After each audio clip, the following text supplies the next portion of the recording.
It's simply Greg on the To the hangout, welcome to the hangout.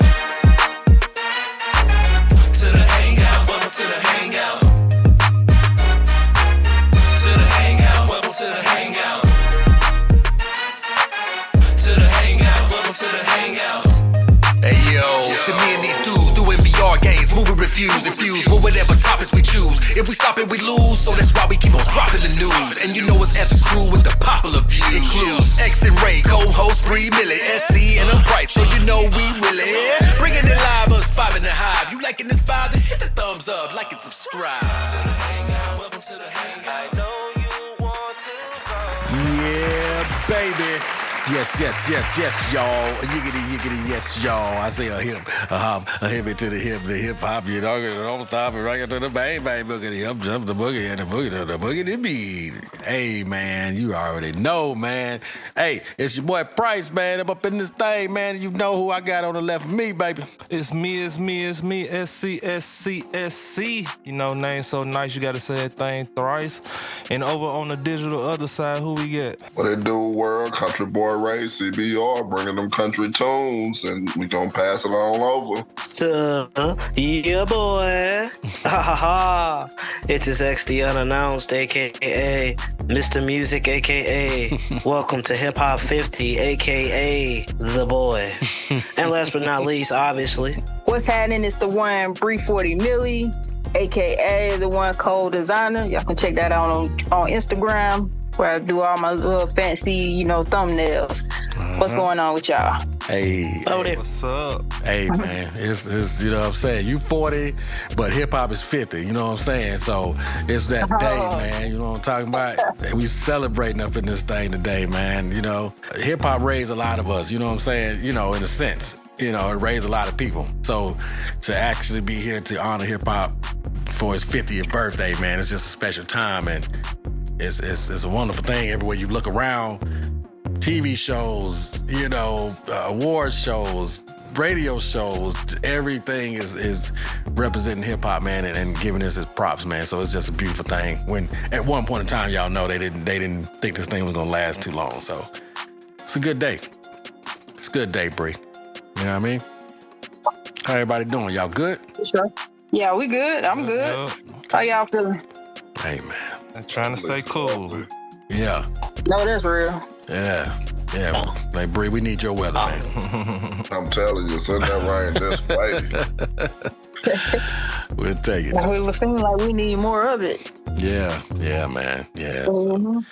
Hey, man, listen, man. Yo, like I said, I'm just excited today, man, because it's finally here. Like, we've been talking hip hop facts and all this stuff leading up to this day that we've been talking about, August 11th. You know what I mean? The actual birth date. Like you see, people right now are gonna be like, how you know it's August 11th? Well, if you look it up on the internet, it says this is the day, that Kool Herc threw this party for his sister, you know what I'm saying, and rocked it. And from that day forth, hip hop was officially born, conceived, birthed, you know what I mean?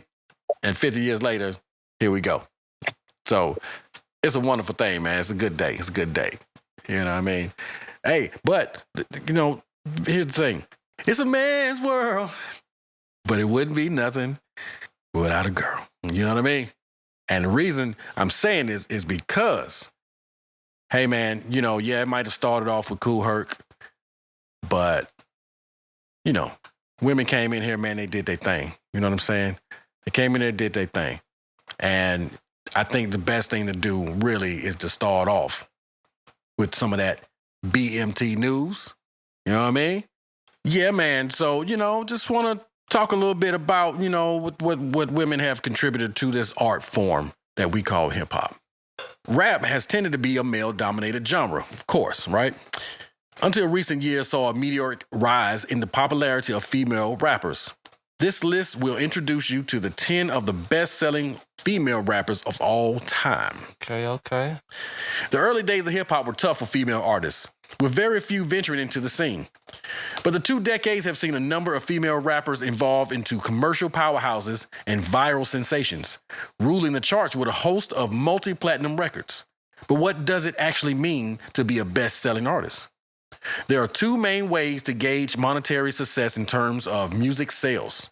In the industry now built upon multimedia viewing and streaming, it can be difficult to assess levels of greatness fairly. The introduction of RIAA, which is Record Industry Association of America, units confuses matters even further. With 1,500 songs or video streams, the equivalent of a single album sale. To make things simpler, this list focuses on the traditional form of record sales with only physical disc or digital downloads counting toward overall totals. The old standard, men can be about that life, but women can't, of course, right? I think we learned that in Barbie. Boasting about one's sexual prowess, material possessions, or simply being the baddest out there has been a part of hip-hop culture since the days of Sugar Hill Gang, Sequence, and Grandmaster Flash, in which we always know. You know what I'm saying? It's a braggadocious, genre of music. You know what I'm saying? You know, you gotta have a little bit of that swagger. You gotta have a little bit of cockiness or something like that. You know what I mean? To make it believable. We all know that about hip-hop. But sadly, hip-hop has been a male-dominated genre since day one, and men clearly have reaped most of its rewards, regardless of lyrical subject matter, than their female counterparts. The numbers speak for themselves. Of the 246 total number one albums by hip-hop or rap acts as of the latest chart, which was August 27, 2022, 232 are solo men or male groups. 8 were credited to various artists such as soundtracks or curated multi-act albums. And the remaining 6 are by solo women. Just 6. 1, 2, 3, 4, 5, 6. Who is it, of course? Nicki Minaj, plus Cardi B, Eve, Lauryn Hill, and Foxy Brown with one solo number one set apiece. Only Nicki and Cardi have done it in the 21st century. Foxy Brown, Eve, and Hill achieved theirs before 2000. There are dismal numbers, to say the least, especially with women in general and hip-hop in particular, experiencing big success on the charts over the past 3 decades. So, Bree, if you don't mind, can you share with us some of those artists that they're referring to? With artists such as The Brat, estimated record sales 2.5 million, best-selling album Funkdafied in 1994. Foxy Brown, 2.6 million record sales, best-selling album. Is that Il Nana? Mm-hmm. 1996. Cardi B, 3.4 million record sales. Billboard Hot 100 number one singles is 5. Best-selling album Invasion of Privacy in 2018. Doja Cat, 3.8 million record sales. Billboard Hot 100 sales. 1 best-selling album Hot Pink in 2019. We also have Eve, 3.9 million, with the Rough Riders First Lady, 1999. Lil' Kim, 4.08 million. Our best-selling album is The Hardcore, 1996. Mm-hmm. Salt and Pepper, 8.9 million. Best-selling album, Very Necessary, 1993. Nicki Minaj, 9.5 million. On Billboard Hot 100, she has 3 singles. Best-selling album, Pink Friday. Lauryn Hill, 20.7 million. Gosh. Mm-hmm. Best-selling album, Miseducation of Lauryn Hill, 1998. Missy Elliott, 30 million. Wow, okay. With best-selling album Under Construction in 2002. I'm surprised. That's some artists right there. I'm surprised you don't have a number one single. That's surprising to me for Missy Elliott. Actually. Yeah, that actually is She had surprising. a lot of hits. That is. Yeah. Okay. All right. Well, yeah. I mean, all of these ladies on here are very deserving. You know what I'm saying, of these accolades. Yeah. You know, and it's actually cool that you have some of the old school mixed with the new school on here. You know, Doja and Nicki and Cardi. So that's pretty cool. You know, they on there with some greats. That's for sure. And it's actually, looking at this list, you can see how, like, The Brat and Lil' Kim and Eve and all, you know, they came in, and Foxy, they all came in the right time because hip hop was getting more popular. People were buying more records. You know, And I say that to say, we do have Queen Latifah, Monie Love. You know what I'm saying? What's my other girl? Heather B. Got Heather B. And what one for sure, I'm like, don't cram. I cram to understand. I don't know why I can't think of her name right now. But yeah, you got a lot of them. You know what I'm saying? I know I'm gonna think of her name. MC Light. Oh, okay. God, yo, I'm tripping. Oh, yeah, MC Light. MC Light. Yeah, a few hits, yeah. Yeah, man, and they, Lady of Rage, you know what I'm saying? Yo-Yo, and they did their thing, but they didn't move numbers, like the ladies now. You have more access to buying music, and you could just stream it, and so the numbers, you can do a lot more numbers than you could before, and with it being more international now, it's just a lot of things that changed, man. But there were a lot of women who contributed to this. They made a pathway for these other women, and it's good to see them get their props, man, to get their recognition, because a lot of them had a lot of hits, man. I mean, man, you got the Gangsta Boo, Gangsta Boo, that was my girl, yo. That was my girl, man. Oh, yeah. I used to listen to her a lot back in high school. Huh? Come on, man. Forget about it.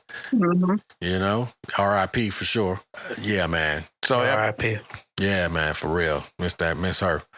Yeah, so just all these. Look at all these women that Raw Diggers and Ice Spices and R.I.P. Lisa Lopez. You know what I'm saying? I'm gonna say shout out to Left Eye. Oh, yeah, man. Oh, she was. I really like Lisa. Before her time.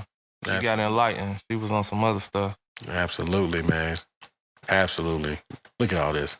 The Brat, Flo Milli, Lotto, Megan Thee Stallion. Yeah. All that, man. That's a good little list right there. It's a good little list. Look, I saw there go MC Light right there. I saw her before I thought about it before I saw her, so I feel a little better. I did remember her name. Yeah, man. All day.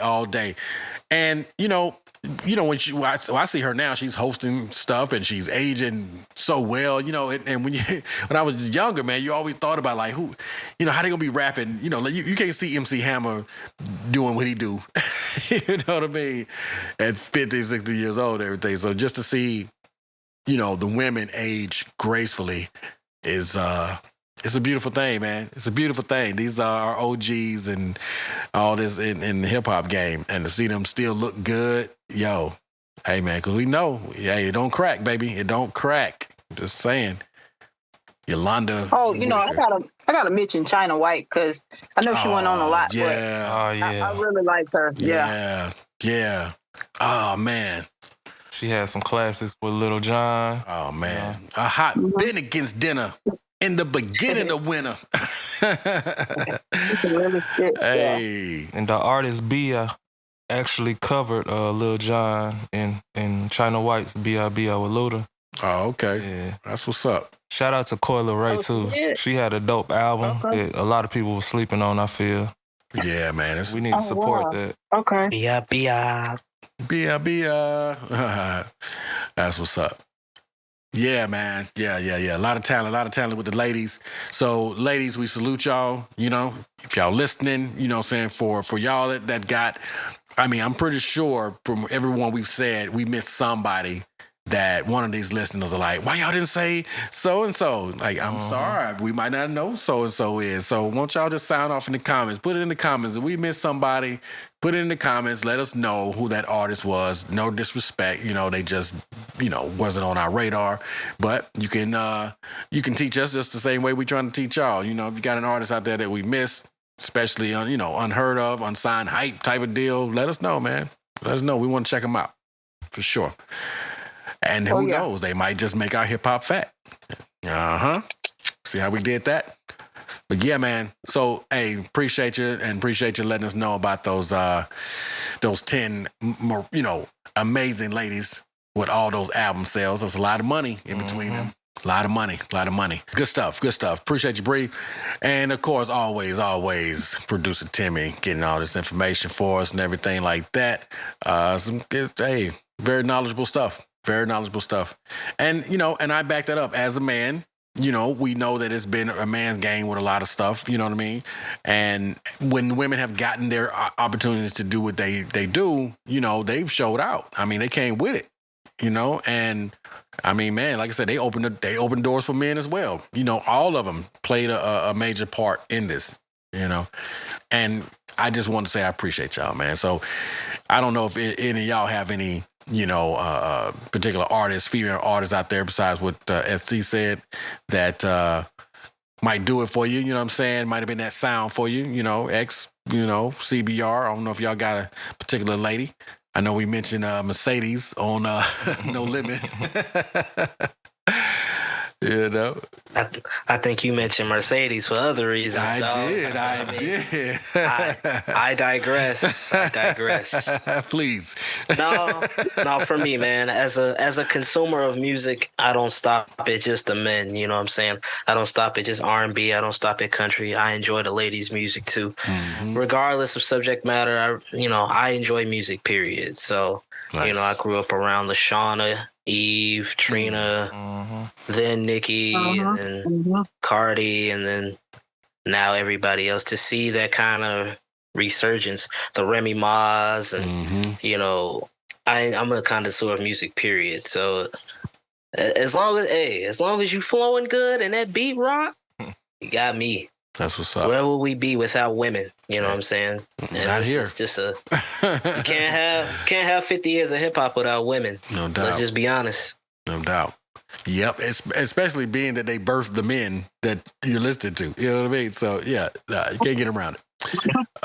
Facts. No, man, I totally agree with you. And that's funny because I didn't even think of LaShawna, but I totally agree with you, man. It doesn't matter gender or genre or whatever. Good music is good music.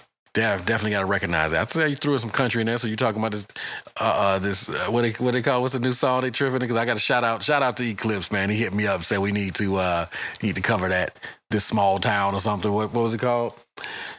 Wouldn't do this in a small town, something like that. But what's his name? Something Jason Aldean. Yeah. So it doesn't matter what it is, as long as it's good. But definitely shout out to the women that have rocked the mic. Keep rocking it, ladies. For all you young, aspiring, up and coming rap artists out there, hey man, if they did it, you can do it. Keep going. Keep bringing that good music. I mean, that's something to say about, that's, something to say about the type of music you want to do. If you feel like, man, you want to, you know what I'm saying? You have them climbing the pole, cool. You know what I mean? That's what you do. That's what you do. You know what I'm saying? If you just feel like you want to get on something militant, you know what I mean? You want to be on some poetry or whatever, do what you do. My only request is just make it sound good, please. Whatever you talk about, make it sound good, man. Good grief, man. Oh, yeah. That's all. That's all. That's it, man. So yeah. Hey, once again, that's our BMT news. We definitely want to start it off with the ladies and let y'all know, we respect them. We definitely honor them. You know what I mean? Yeah, especially after watching Barbie, right? Barbie just did something to me. Didn't it do something to your kid? Let it go. I told y'all he wouldn't let it go. I knew that movie was a little better than you tried to give it credit for. Where kid at? Where kid at? Kid, he been all quiet now. Kid, I'm done talking about Barbie, man. Man, I love it, yo. I love it, man. Hey, y'all, definitely go back and check out our review for Barbie, man. Y'all will get in on the joke, Country boy Ken. I'm still we gotta let that Barbie go. Yeah, man. Y'all definitely check that out, man. But yeah, so I love that Barbie. It still got y'all talking about it. I'm trying to tell you. But it's funny. That's what I'm saying, 40. Yeah, I think he loved that movie a lot more than he trying to let us know. Nah, what it is that I'm still shocked when I see stuff like $1 billion. Like, man, get up out of here, man. It's something to it. Yeah, it is something to it. Oh man. Yeah, great marketing, by the way. Just great marketing. Check out the episode to learn how to market your product. You better tell him, boy. I'm trying to tell you, dog. Hey, man, boy. You ever marketed a pile of crap, dog? You ever see, somebody do that, bro? It make everybody, you know what? I want this pile of crap. This is amazing. Amazing. So, yeah, I'm impressed with that. Anyway, ladies and gentlemen, this has been BMT News. Yes, sir. We're bringing y'all facts on man. facts on facts. It's hip hop's 50th. We can't leave the ladies out because they are a huge part of hip hop. Absolutely. Absolutely. And we love it. Yeah, I that's mean, so the ladies touched on that, Yeah, man. So appreciate y'all, man. And listen, y'all already know we got the rest of the show coming back up. You know what I'm saying? It's 50th hip hop anniversary, baby. So stay tuned. We'll be right back.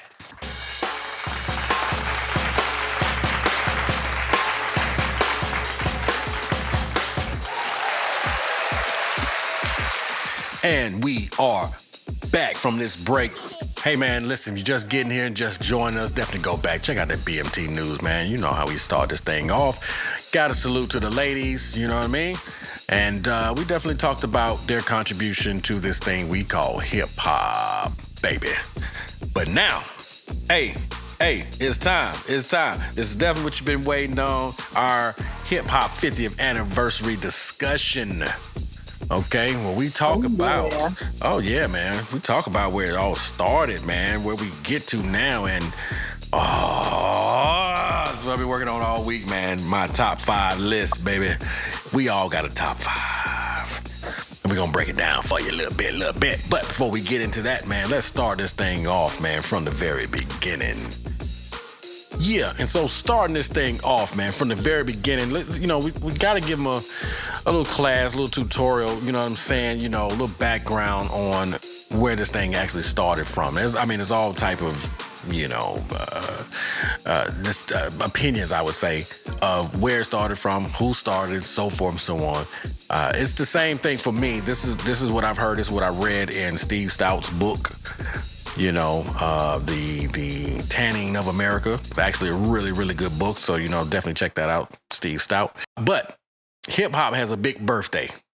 Nearly 50 years ago, on this day, August 11th, but in 1973, some teenagers threw a back-to-school party in the rec room of their apartment building in the Bronx. And presiding over it all was DJ Kool Herc. Since then, hip-hop has evolved and has totally exploded. It is impossible now to imagine the world without this music and its culture. All things considered, we're exploring 5 key moments that help define hip-hop, starting with that party that many call the birthplace of hip-hop. And what we're going to start off with is what I started off in the beginning. It says, a hip hop, the hippie to the hip hop, and you don't stop. Rocking to the bang bang boogie, up jump the boogie, all that stuff there, right? Okay, we know that Sugar Hill Gang, all right?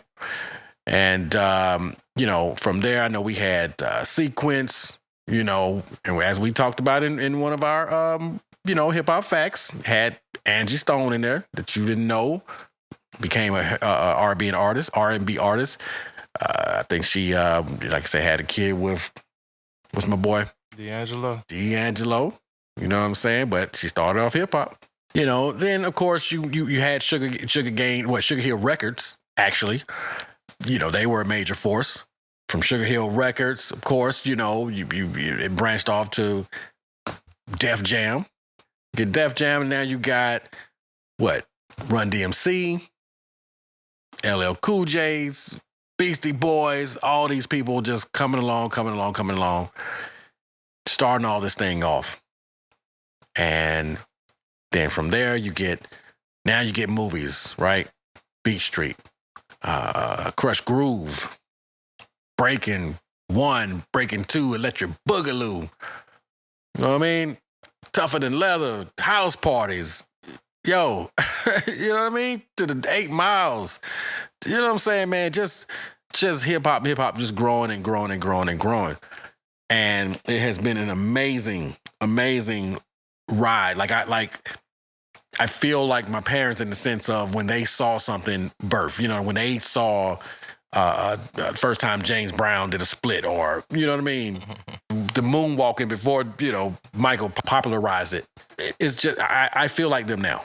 I honestly feel like them, to watch it go from this thing that wasn't there to something, and now everyone loves it. It's in all the commercials, and it's just everywhere. You can't go anywhere without hearing some hip hop, and it dominating music. So I've had a ball, man. I've had a blast, watching it evolve into something, and I know what it means to me.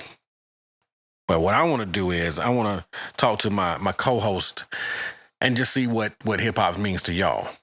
What did it make you feel like the very first time you heard it? Do you remember the first time you heard it? Do you remember the first person you heard and what it did to you when you heard that music? Oh, CBR. Okay, all right. What up? Man, hip hop been with me, man, ever since I was growing up, I mean, I can't remember the first time I was introduced to it, but, as a kid, I can remember growing up listening to hip hop. Of course, I'm from Texas, so, where I was staying in and growing up at, they pushed a different type of music on us, but I did get to hear the Tupacs and the Biggies growing up and the LLs, all those names from the other coast, but, being from Texas, they pushing a certain style of music out on 979. So, we was getting the DJ Screws, the Lil Kikis, and the Fat Pat, he one of my favorite rappers growing up. So, no doubt. Just remember riding in the car with the parents and they playing that 97.9 The Box and that Fat Pat play, that top drops. Hey, that's just hear that beat line. You already know. You to the land where it just don't stop. So, hip hop just been with me. Just been with me. From the beginning? From the beginning, man. It's funny, man, when you mention Fat Pat and, Tops Drop. So I moved there in 96. Yeah. All right. So right? It was starting to pop, like really pop, right? Yeah. And I heard it for the Texas anthem right there. Yeah, dog. When I heard it for the first time, I was like, man, this is. But what I love about them more than anything, see, they catch you quick because they'll take something familiar to you. You know what I'm saying? Yeah. You right? That old song. And they basically reskin it, dog, and they do it so much flyer than what the original song is, right? Yeah. But you jamming off of it because you like, oh yeah, okay, right. I know that song, but they done changed the words though. It's and still make it sound like their own song though. It don't sound like biting. It sounds like their own song. You know what I mean? Yeah, man. I used to love the way they would do that, man. It didn't matter what song it was. It could be a Sade song, right? And Sade mostly slowed down, real melodic. But bro, if H-Style get a hold to it, you know what I'm saying? You're gonna be like, man, hold up. Yeah. Big Mo singing on the hook. You know what I'm saying? So, hey, that's one thing I loved about Houston, Texas music, Yeah. So I feel you, brother. No doubt. Yeah. Now, do you remember the age you were when you first heard it? Shit. And was it? I had to be by, I guess it's 9 or 10, man. Okay. That's 95, 96, yeah. So 10. And I just fell in love with the sound and been sticking to it today, So, yeah, it's going to be crazy when y'all hear my top 5, so y'all stay tuned for that. But I got a certain type of music, I listen to, but when that's just me, man. That's them Texas roots. That's what's up, man. But it's cool, man, because, it kind of, it's kind of your identity, Yeah. You know what I mean? Like they can kind of get a feel for you by the type of music you listen to, right? Yeah, no doubt. Yeah. That's what's up. What's up, X-Million? What it do, man? You know what I'm saying? I mean, he talking Texas. I mean, did growing up in the Chi have a certain effect on you as far as musically? I mean, I know you mentioned listening to a wide array of music. Yeah, because the earliest memories I have of music, period, wasn't even hip-hop. It was country, Johnny Cash. That's what's up. You know what I mean? I was getting Johnny Cash when I was 3-4 years old. Huh. That's what's up, man. And listening to Prince and, Mike. But hip-hop, because this is hip-hop, big dog. This hip-hop. Yes, sir. So I would probably say my earliest, probably say maybe 5 or 6. I want to say 5 or 6. I want to say I was definitely jamming to. It's when I heard Nas for the first time. Mm-hmm. I heard It Was Written. Mm-hmm. Yes, Then I sir. heard Illmatic. Heard The Message. Mm-hmm. Memory Lane. Couple of those Nas songs. It was a lot of that first Nas album I heard, which was It Was Written. That was probably what stuck with me the most, and it kind of opened me up into everything. And then I heard obviously the Jays, then I heard the Bigs, the Pox. Yeah. You know, more mainstream. You know, I kind of envious. You know, Ray had the Texas tunes. You know what I'm saying? So I was more in a mainstream household, so it was more or less, you know, the bigger name artists and stuff like that. What was kind of on the radio of mainstream. Eminem being, you know, singing Eminem lyrics was my first curse words. How about that? know. That's funny.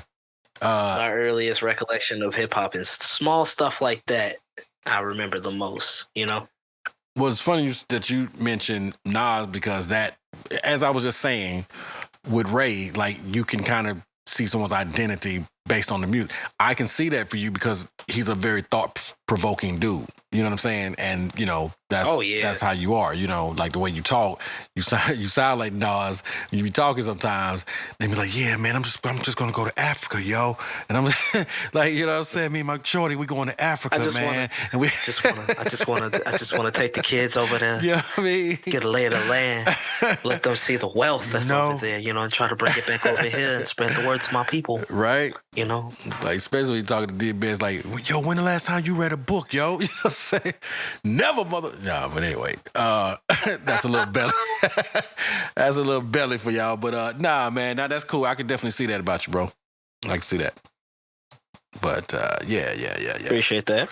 Yeah. No doubt. Spoiler alert, you know what I'm saying? When y'all hit a boy's top 5, you feel me? We kind of figured, yeah, we can figure a little something. It makes it wonder though, because I was same thing with Ray. I'm like, y'all trying to give a little spoiler alert who y'all gonna say on your top 5. Oh man, a little something. Good stuff. Yeah. All right, let's see what it do, man. I know we know, produce. We know you got the top 5, man. We know y'all gonna be mad at me. I know he cooking. But you ain't got to say your top 5 right now. Okay. But we just trying to find out like your earliest memory of hip hop, like you know what I mean. You from the Chi, you know? Did you have that same effect that those artists had on X? Man, I grew up in music. I am a music child. Like it's crazy. So I grew up like, I don't know the best way to say it, but I grew up in the streets and I grew up in the church. So I grew up with the lady that I used to stay with was an organist, and she played the piano also in the church. And I was like the little drummer boy, the little choir boy and all that. And then after church, she was like a real, you know what I'm saying? Like playing dominoes, cards and all that. So my first experience of music was church, and then classic, I don't know, what would you call it? The oldies, I guess. They be playing when they playing cards and all that, and then hip hop, you know. So I can't remember my first artist that I ever heard, and I was like, oh man, what is this? It's just been there my whole life, you know. What it seems like it's been there my whole life. Chicago, I got to see a lot of independent artists as well as seeing mainstream artists, you know. I'm a part of the culture, you know. Like I grew up in it, so yeah. That's what's up. Any particular artists that hit you in a certain way that made you feel like, man, this what is this? This hip hop? What? I mean, that's what I kind of want to say there for my top 5, because it's not like my top 5 greatest artists of all time. I would just like to say it's the top 5 rappers that made an impression on me or something. That's what's up. Yeah. That's what I was hoping. That's what I was hoping our list would be, rather than the obvious. You know what I'm saying? You know, big mainstream, everybody knows or whatever. But like, no, who did it for you though? You know? Yeah, that's what's up. Well, Bree, I mean, come on, man, come on with it, yo. I mean, you ATL, shouted. You know what I'm saying? Come with it, come with it. You ATL shouted it. The ATL is waiting to see what you gonna say, shouted. They're like, you better come on with it now. Well, I can say I don't recall growing up listening to hip hop. My mom and dad, I believe they watched what they put around me and my sister. I grew up in the country, so I'm a country girl. And I grew up in the church. I always wanted to play the drums, but never could voice it because I was a very shy kid. I was just always quiet, just very, very shy. And so I played the flute in middle school, wanted to play the trumpet, but I couldn't play the trumpet because I couldn't blow through it. So that was disappointing. And so I didn't play the flute for very long. But with hip hop, I can't remember when I first heard it, but I can start off from high school, hearing Little John and everybody that was around that time, Cash Money. I loved Cash Money. Getting out of school every day, wanting to watch 106 in Park, seeing the videos and stuff. And so if I was to say Cash Money taking over for the 99 and the 2000. In the 2000. Okay. Are you working with some? Yeah, I know that. Yeah. All right. So I like it. New Orleans. I like it. That's right. That's right. Bling, bling. Yep. Yep. The Snap area, all that was my era. That's and true. That's you. What's happening? What's up? Got that perk wide up? Yeah. I did have a favorite song by Jay-Z, and as a kid, when I bought the CD, I don't even know how I bought the CD when it had that parental thing on it, and I took it back because it had curse words in it. So I like my music clean when I was young. So like I said, They sell them like that at Walmart back in the day. Yep, and that's where I had got it, Walmart, Wally World. Look at Ray. I see that. Boy, look at Ray. That was a little hip hop history. Yep. So that's that on my hip hop. That's what's up, man. That's what's up. That's cool. Hey, man. I mean, even knowing that you wanted to be a drummer and you played the flute. You know what I'm saying? That's cool. That's cool. Music seemed to have been a part of everyone in some kind of way. That's what I'm loving about hearing your stories, because music did something to you in some kind of way. It affected you in some kind of way. And guess what? All these years later, we're all on microphones right now. You know what I mean? So I'm just saying, all right? Yeah, and to play off of yours, I'll go into mine a little bit, was that I started off, Yeah, talk to us, Prince. Hey, let us know what's up. I was saying, You're the man with the voice. You know what I'm saying? And you and SC got voices. You see how y'all said that, man? You like, let me. What did y'all just say? Let me hear what you're talking about. So I'm like, okay, I like that. Say that, man. I'm interested because Price, I did music with you, and so you're like one of my favorite persons when it comes to music too, because I've always been interested to know how lyrical you can be, and you can sing, you can rap, you wrote music for me, so you inspire me. And so, I'm just appreciative to have met you to experience music with you like that. So man, I'm humble for you to say that, and I appreciate it. And the funny part about it, what you saying it, is for people to get a little background on us, who I'm pretty sure by now they're just like, who are y'all that be talking about movies and hip hop facts and whatever? Who are you? This music thing that we're talking about, this is why it's so special, because it connected all of us in a sense. You understand what I'm saying? I met SC through music, you know what I mean? Through acquaintances of ours, because we were all doing music on the chitlin circuit, you know what I'm saying? Grinding it out, open mics, you know what I mean?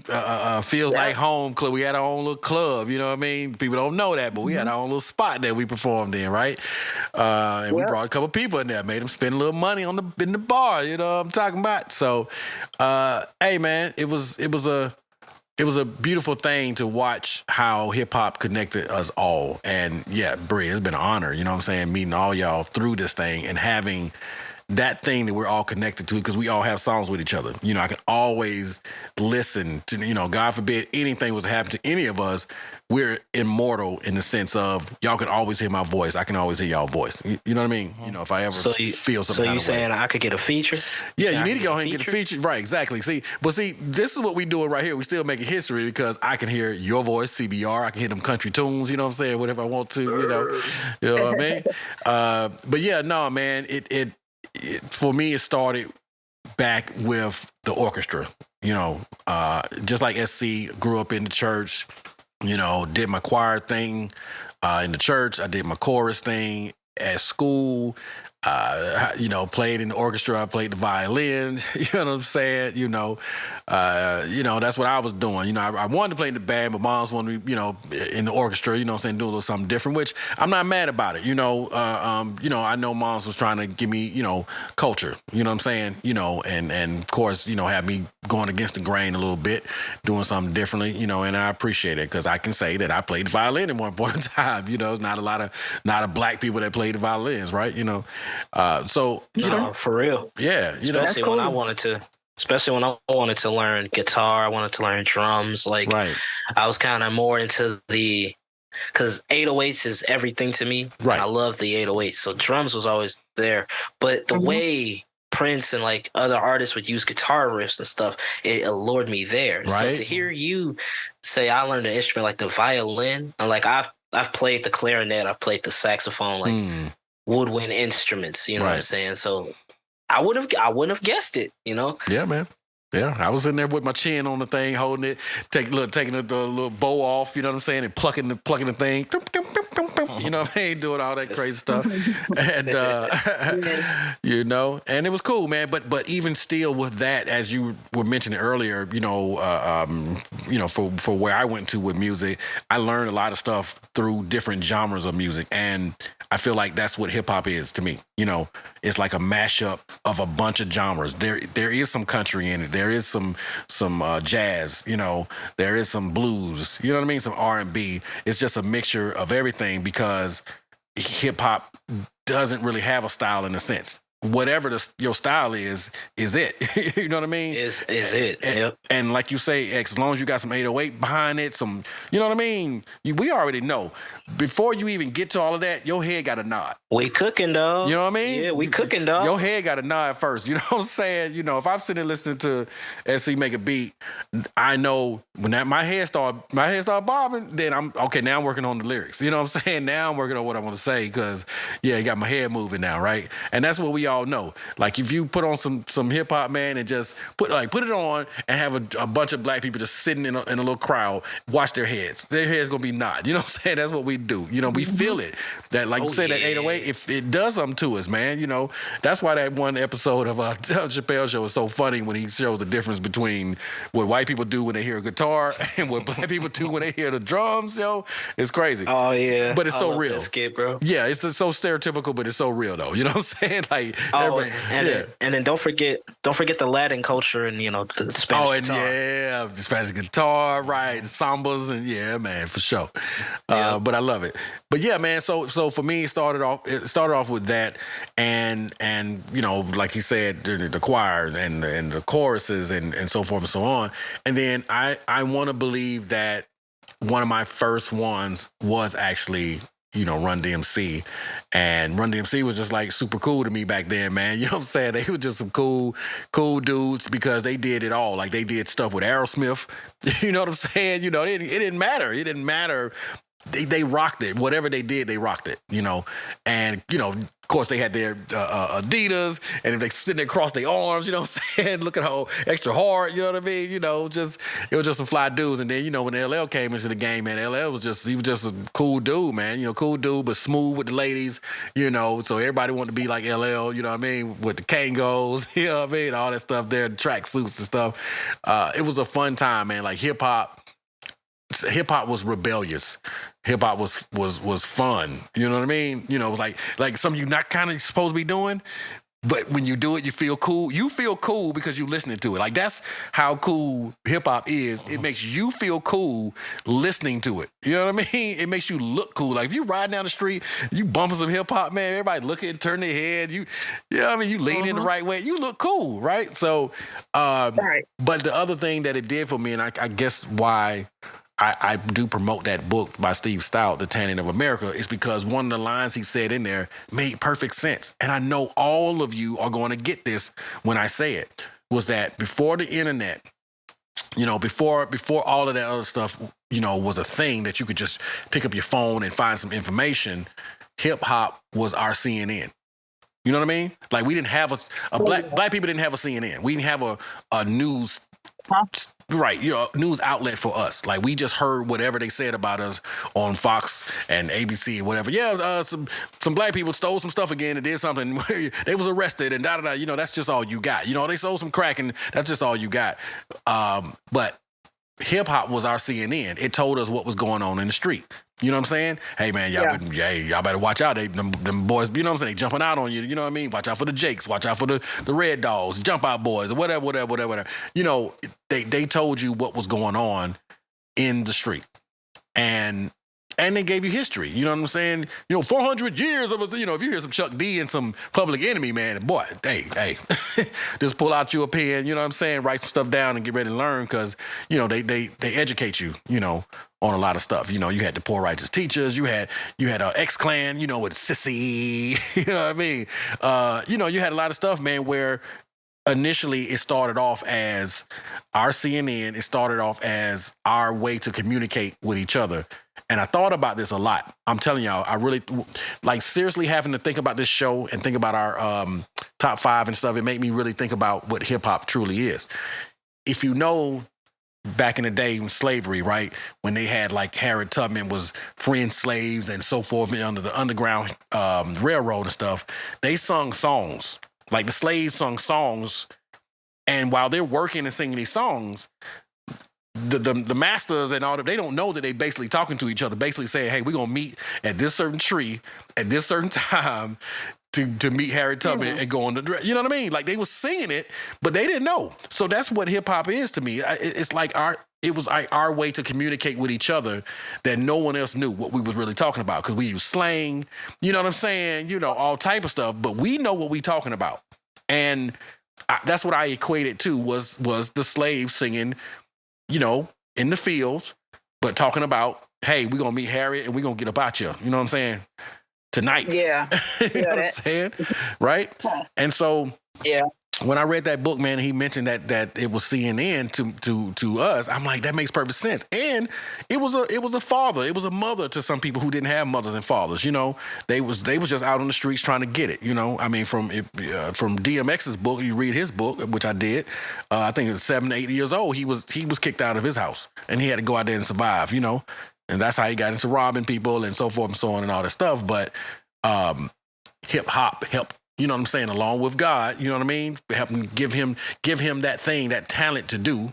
Because, you know, that's how God does. He gives us these talents, and he was able to use it, you know what I mean, with hip hop, and touched a lot of people, because DMX was so real. DMX basically would tell you on his records, yep, I smoked some crack and I did this as I fell off and da-da-da. I'm trying to get my stuff together, but I'm still here. You know what I mean? Arr, arr, arr. You know what I'm saying? You always throw a little bark in there, but, you know. Yeah. You know what I mean? You know, he talked like that, but still, you know, because, you know, when he talk, he always sound like he preaching, you know. You know what I mean? Uh-huh. And, Like you can learn something. yeah. Mm-hmm. When I go to the shorty, Yeah. right? You know what I'm saying? So, but nah, man, he, you know, he would do his thing. But like I said, that's what hip hop means to me, in a sense, is that it's our way to communicate with each other, you know.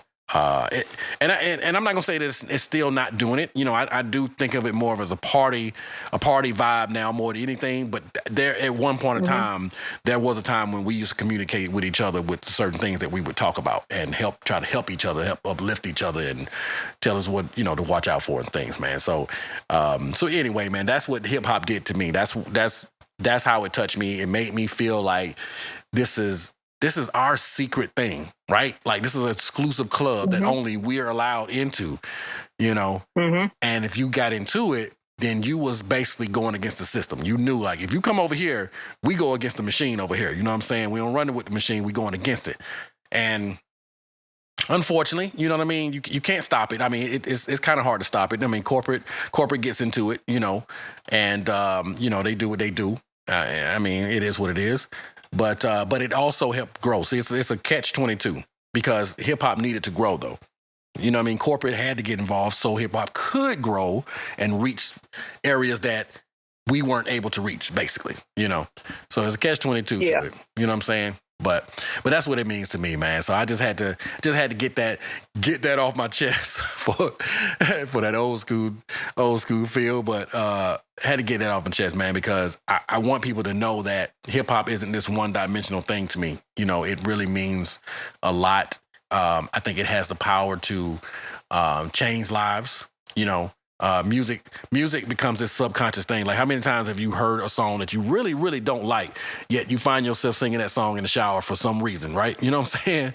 Because they basically done played it about 50 times. If it's catchy, if it's catchy or you keep hearing it, you know, because there's songs that I don't find appropriate, and I done heard it so many times that I end up singing, you start like being inappropriate. Right. Yeah, yep. Mm-hmm. That's the radio programmers, you know. Shout out to the people behind the music. Talk about it. It's a lot going on. It's more than what people naturally see, and when they think about music, it's more that goes on behind the scenes. So, you know, and because ain't no reason for me to be talking about delis and what do people do in front of them and whatnot. You know what I'm saying?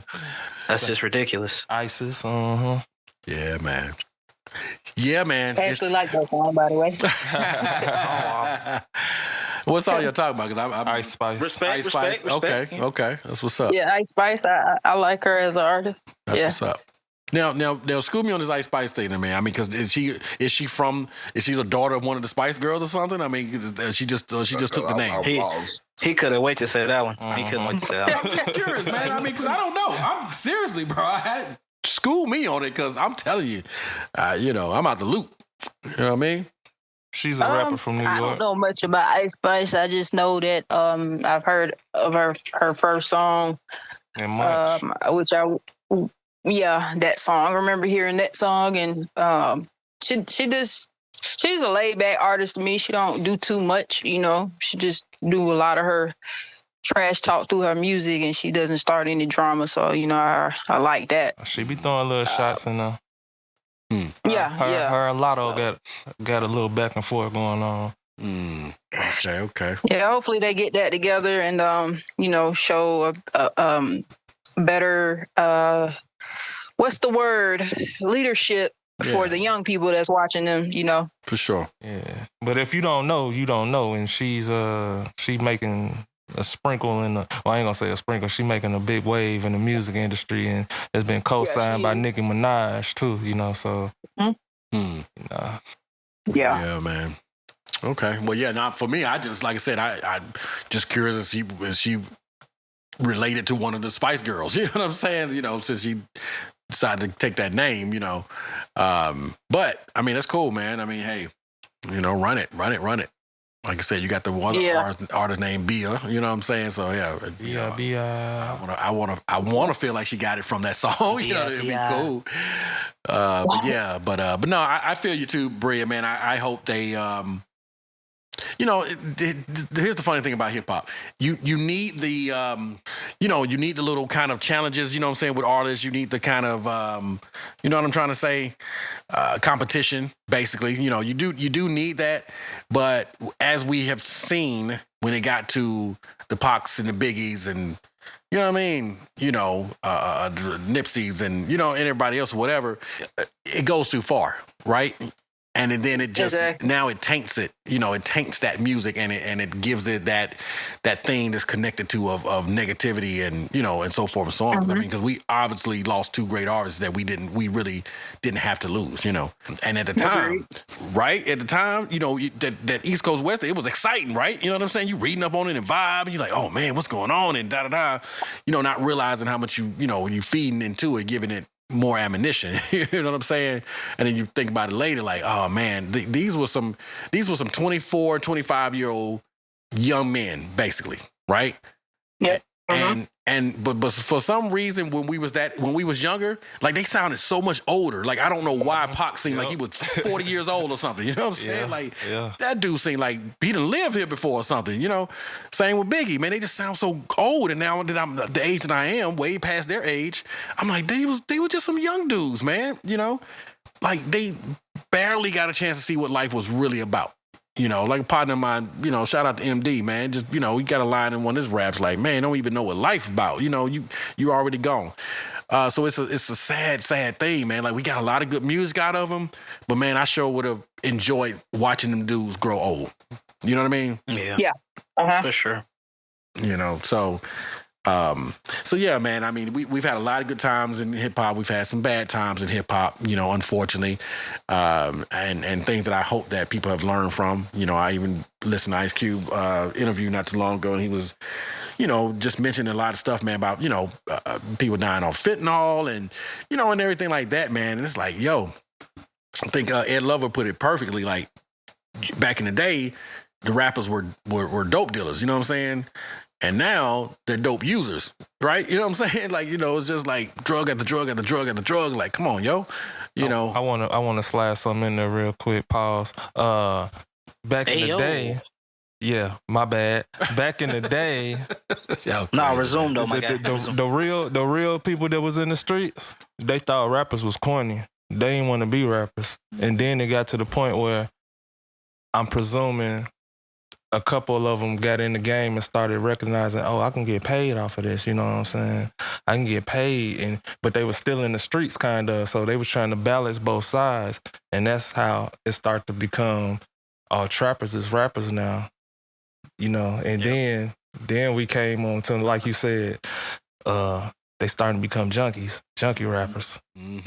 It's crazy. It's crazy. Yeah. It is, man. It's crazy watching that transition. That's a great analysis. You know what I'm saying? That's Absolutely. A great breakdown because I'm just, it's all feeling, and this is my opinion, but I back your theory 100%, dog. You know what I'm saying?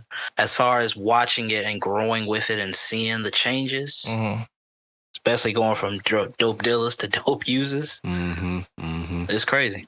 Yeah. Yeah, like you said, you know, they were in the streets, they were doing their thing, right? They looked at rappers as trying to be them. You know what I mean? Pretenders, right? You know, posers or whatever you want to call it, right? From what I understand, too, to back up what you're saying is that when the FBI and, you know, the Homeland Securities and all were basically sicked on them, then they had to change it up. You know what I'm saying? They had to find another way, you know, to get this money. And, you know, that's when you had the Supremes, the dude, what's his name? Something Supreme. From New York? Yeah. Him, the other guy that backed Suge. You know, you got these guys that's putting their money into the rappers now. You know, they putting their money Cleaning that money, man. You know? And then, of course, and it's funny because it's like it's so obvious, right? Then when we talked about this last time, like you get the murder inks, you get the death rolls. You know what I'm saying? Right? You're like, come on, man, you got to make it that obvious. Come on, man. But yeah. They were young too, you know. They were. Like Suge, I'm pretty sure Suge was pretty young too, and he looked grown, like, you know. Right. Yeah. Ain't that funny? Yeah, man. So a lot of sad cases, man. A lot of sad cases, you know, with that. But still, man, hip hop has still made a lot of impact, major impact in my life, a lot of lives, and so forth and so on. And you know, I feel like to this point where I just like they say in that article, you can't really see a world without hip hop now. But I wonder if, because of all the transitions of it, does it get back to that point of something that we use to talk to each other? You know, we use as empowerment. You know, something to move the culture further, right?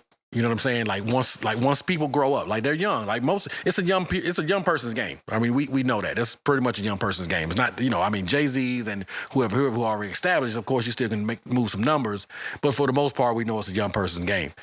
What about when these people grow older? You know what I mean? Like when their minds mature and so forth and so on, right? That's a good point. You know what I mean? Like do they switch the game up now? Honestly, what do you think? How do you think that works? I think honestly, like to piggyback off your point, and like I guess it's a speculation, but hip hop has always been a sign of the time, right? Think about it in that aspect. You never reinvent the wheel. The wheel just constantly rolls. So I think everything does come back full circle in a cycle. You know what I mean? You mean like bell it's just bottoms? through different eras. They back. They you know what I'm saying? True Religion jeans. You know? Well, I know that. oh, you seen them? Jabot straps. They got skinny Jabots now. Skinny Jabots. You feel me? Yeah. Hey, let me know when the overalls come back so I can drop that one side. They already out. Nah, you playing? They already out. No, we been Everything. Yeah, they've been putting those up. They back? Yeah. Can I They've get been back. Yeah. They already back. Can I get the Kwame polka dots too then? And you probably still be one of the freshest and cleanest in the room. Yeah, it's just how you rock it, you know. Well, y'all can't tell me Kwame wasn't clean with the polka dots back in the day, yo. Everybody wanted to put the polka dots on, man. Oh, good stuff, good stuff. Oh, man. Hey, man, what's up, man? Yeah. Go ahead, yo. Go ahead, I'm sorry. That's all I was saying. Yeah. But that's all I was saying, though, just to kind of, bounce off your point and to add more to it. Just, I do feel like that, life is a cycle. Hip hop is a reflection of the times, and hip hop is a cycle too. So I think we'll see that circle come back around a lot sooner than you think. Too. I don't know if it'll be completely like, you know what I'm saying? I want everyone to live a long and healthy life, so I want you to be able to see this. But the way life is, tomorrow's never promised. Right. But I do believe within our lifetime, we will start sprinkling the seeds of that cycling, or it'll already be in motion to wash out what was old and reintroduce. So let me ask you this then, since you're on that, because this is what I've been wondering now. Let's go back to like we started off. Well, we started off hip hop and hip whatever, right? Okay. And then it got a little bit more street. Right, I mean, we had Cool G raps, you know what I'm saying? Cool G rap and other people that were coming out of New York. They was talking little street things that went on, and they kind of raised the next generation, because the next generation, they came up, man, they see the gold chains, they see the gold teeth, they said something, whatever, and then they kind of go off and they feed off of that, and then they take it to the next level, and boom, now you got the whole grill. You know what I'm saying? So do you look at it like that previous generation influenced the next generation, you know what I'm saying? And then now they're feeding off that, they emulate that. So you got NWA, you know what I'm saying? And then you got the next group, you know what I mean? You got the Cash Money, you know what I mean? Now you got Choppers, you got, you know what I'm saying? You got all this stuff, Drakes, Dracos, and you know what I'm saying? All this stuff here to where we are now. Right? Do you think that? Yeah, I believe it did. They influenced that. Yeah. Yes. And the reason I'm asking is because if we are in that circle, how do we get back to that then? If that previous generation influenced that next generation? I want to say yes and no. I don't know if anybody else is about to come in, but I'm gonna say yes and no. Talk about it. Yes, because a lot of influence come from major cities, and them two major cities is Chicago and Atlanta right now. A lot of cities are seeing artists come from those two cities, and they mimicking what's going on, especially like in the streets. I'm pretty sure beef wasn't as bad as it is in other cities until they start seeing how people retaliate in Chicago and Atlanta. And every time something happened in those cities, we got the internet detectives. They going and finding all the information, and they making videos and putting it online. Everybody's seeing this. The young kids are impressionable, you know what I'm saying? So they getting influenced by it. So that's one thing. And to speak on to what you were saying about NWA and everything, I think a lot of people are influenced by that stuff, and it has came to this point, and most of people are influenced by it, and they don't even know they're influenced by it because it's been going on for so long. And I think how we can get back to how it used to be, people got to start making fun, party music, People got to start making stuff that make you want to forget your stresses, people want to be happy, I mean, I know everybody go through depressing times and everybody go through stuff, but, we just got to like you said, if we want to get it back to how it used to be, we got to bring that feeling back. It's all about feeling. It's all about moments. It's all about vibes, you know. And if all we pushing is, I'm shooting up the club, and you know what I'm saying, hey, then that's what it's gonna be. Very well said. It's all I about what they agree. promoting. Yeah. Yeah. But we could change that though, because one more thing I want to add, because I want to keep it short and simple. I don't want to keep on going. But for any artist or for any music genre that you're looking for, and you're like, oh, music ain't the same no more, or it's out there, they just not promoting it. But that sound that you're looking for, it's an artist out there that's making it. I promise you, it's an artist out there that's making it. If you wanted somebody to rap like Nas back in the day, it's a new Nas out there. You know, he's been influenced by it, but you just got to find him, you know? I believe it. Very well Agreed. said. I definitely believe, and I definitely believe there's an agenda to keep that new Nas from not being heard. You know what I'm saying? Because new Nas ain't gonna bring the money that. Yeah, there's other person will. They talking about the ratchet stuff. Yeah. Nah, very well said. Good point. Yeah. Y'all don't also come across videos where the parents letting them rap the lyrics to the songs, and I just be looking like, am I tripping? Like, is this really what I'm looking at? Like, y'all really okay with this? Like, I think it's more so of the younger generation that's allowing their kids to do this. You know, I don't think that that's appropriate for kids, but I mean, you know, with the music artists, I feel like there are no role models. Don't nobody want to be a role model that got the position that they have, you know. I know people want to do the music that they want to do, but at the end of the day, it's if you really look at it, it's not about, to me, doing what you want to do, because you're really influencing the generation below you, like that's coming up, and you want hip hop to last. If you want to do cuss words and all that and talking nasty, I feel like they should keep certain things underground. Okay. Like something you can go to look at. I just feel like they should do that, because the kids, you can just see where things are going, destruction pretty much. So I just really feel that way. I remember when Lil Nas X was like, F them kids. But this was the same kids that got you where you at. Like, them, you was performing for them when you went to the school. Like, how you gonna say that? Right. That's who gonna listen to your stuff. And you said what you said, you know, not trying to shade him or nothing. I'm just giving an example of certain things, but nobody cares. Like, I don't get it. But I mean, when you're young, you don't really see nothing. You just really doing what you want to do. Because I was like that. I was young, listening to certain music. I didn't, you just don't know listening to, really. You just really don't. You don't know. At 23, 24, I kind of understood what was appropriate, you know? Right. But I just believe it's also what you grow up around, you know? So I don't know. What you guys think? Like, do you think it's appropriate for kids to be seeing little kids dance to certain songs, or, you know, rapping these songs that's not right, like cursing and talking about shooting and stuff? And what do y'all feel? Well, I mean, hey, you know what I'm saying? That's why I said I definitely feel you. You know, and that's kind of where that discussion came from with me, was that, you know, can it influence? You know what I mean? Like, what kind of influence does it do? Yeah. You know, and has it influenced from generation to generation, and so forth and so on? Because those kids become those next generation of rappers, and you know what I mean, and all the stuff there.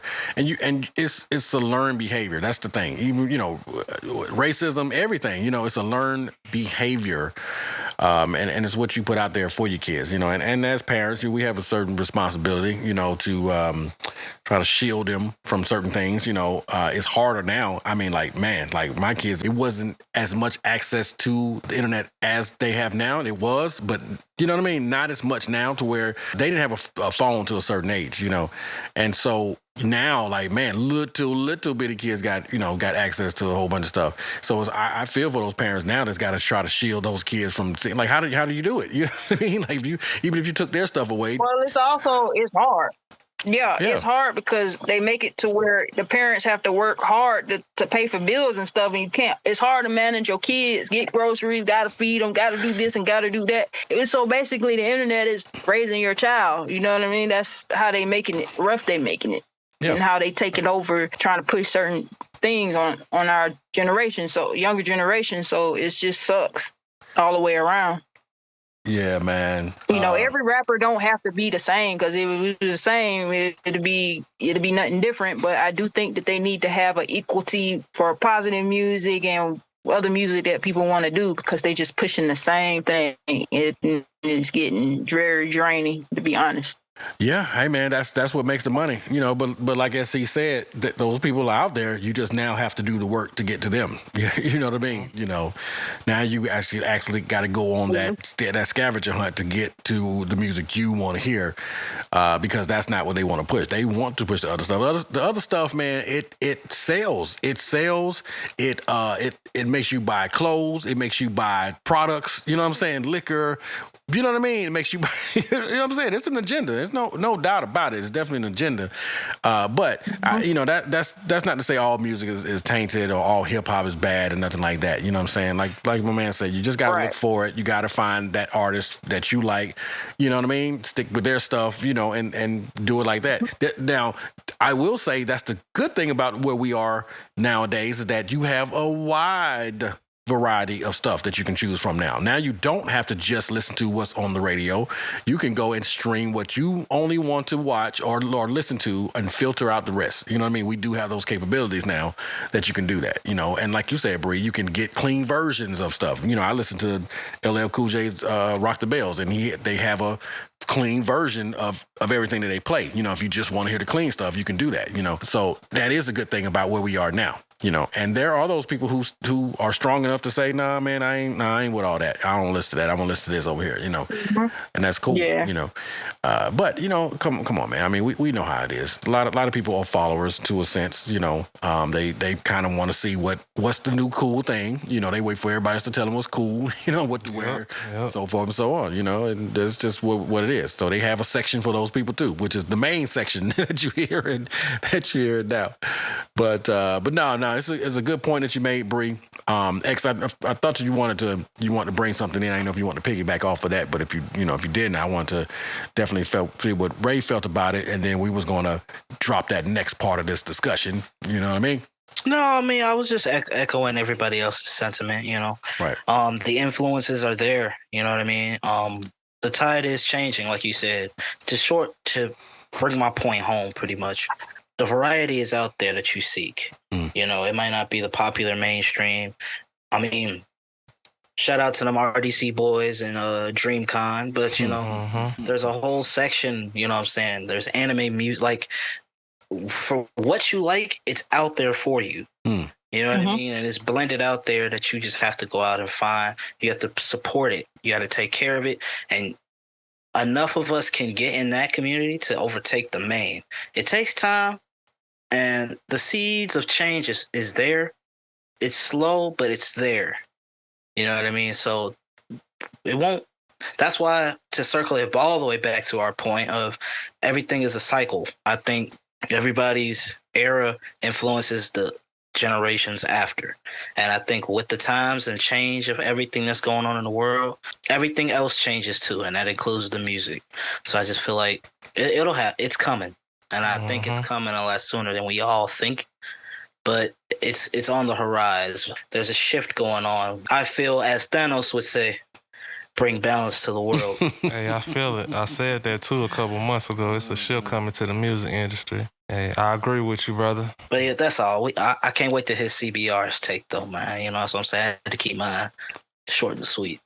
No doubt. What you got, CBR?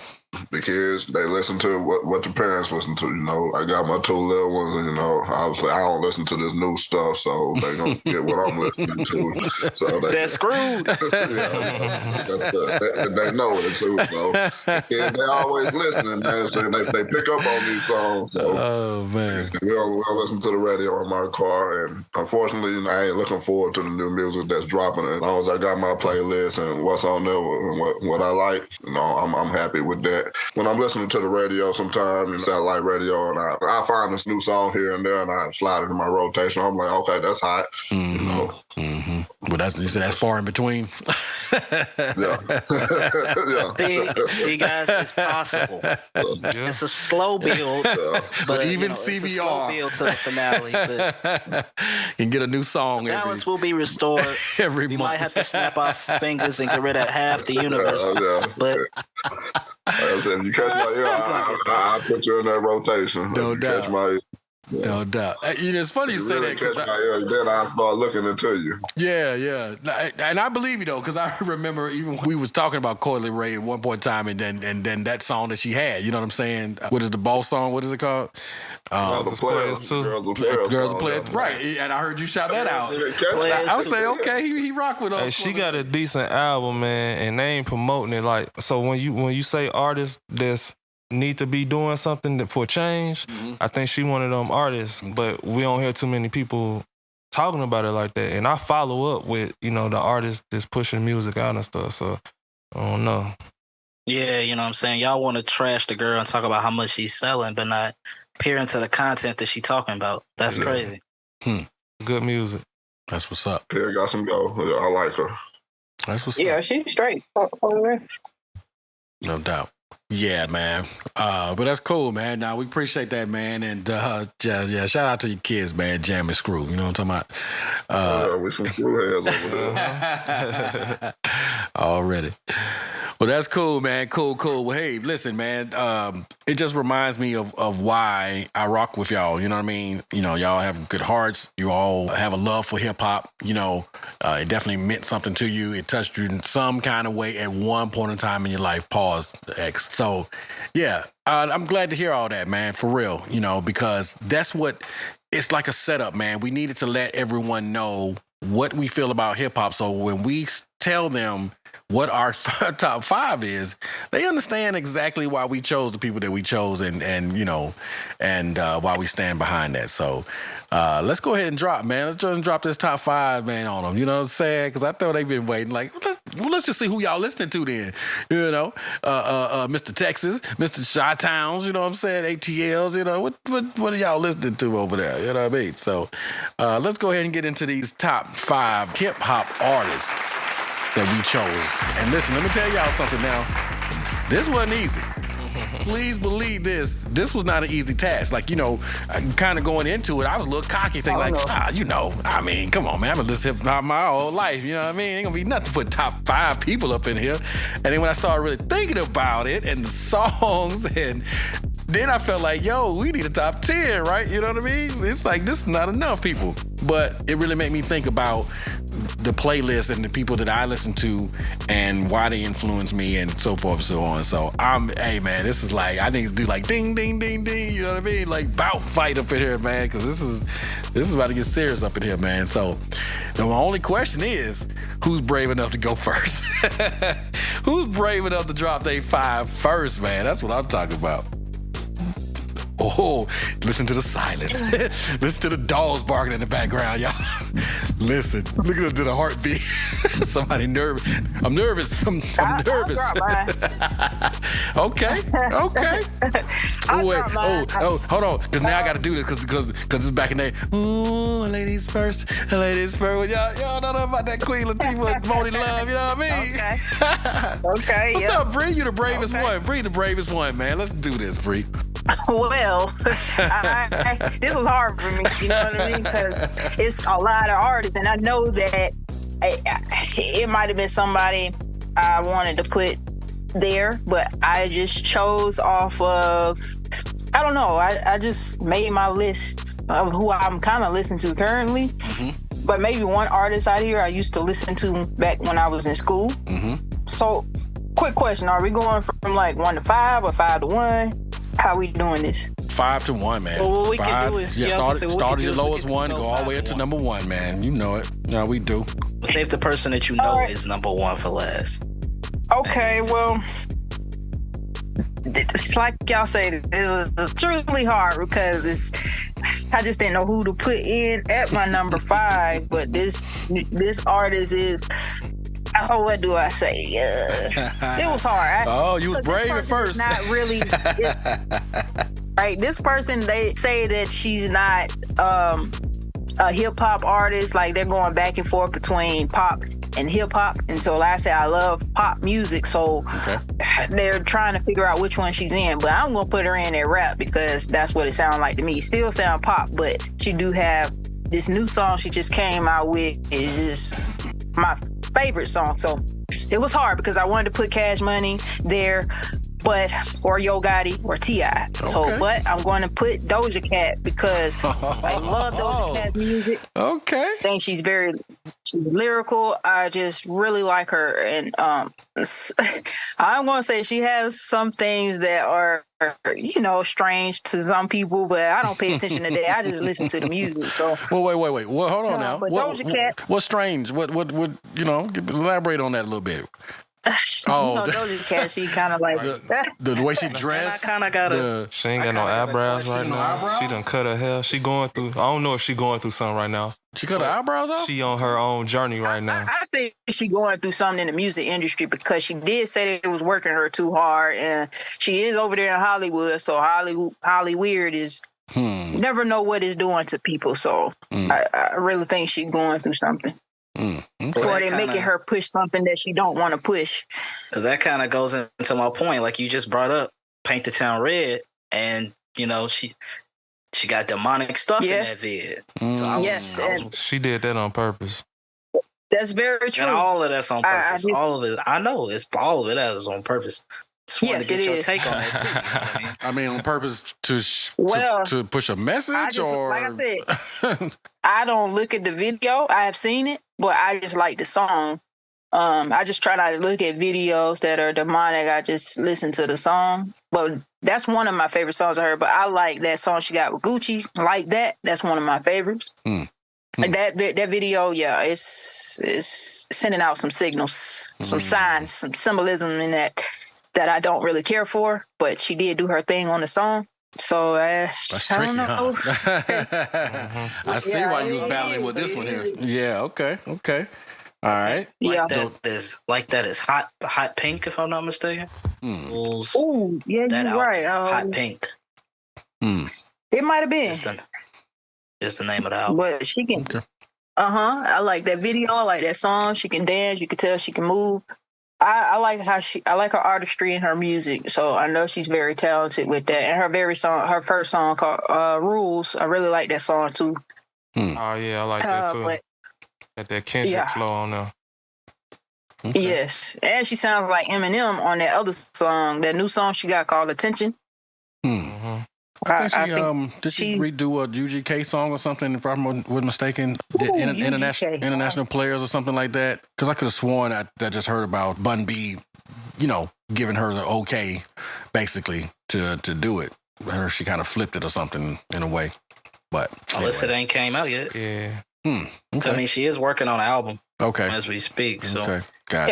Yeah, I have heard that. Okay. Yeah. But by the way, I do love UGK. They had that one album. Oh yeah, man. Oh man. Riding Dirty was like just that, man. I think it was called. Oh, get me started.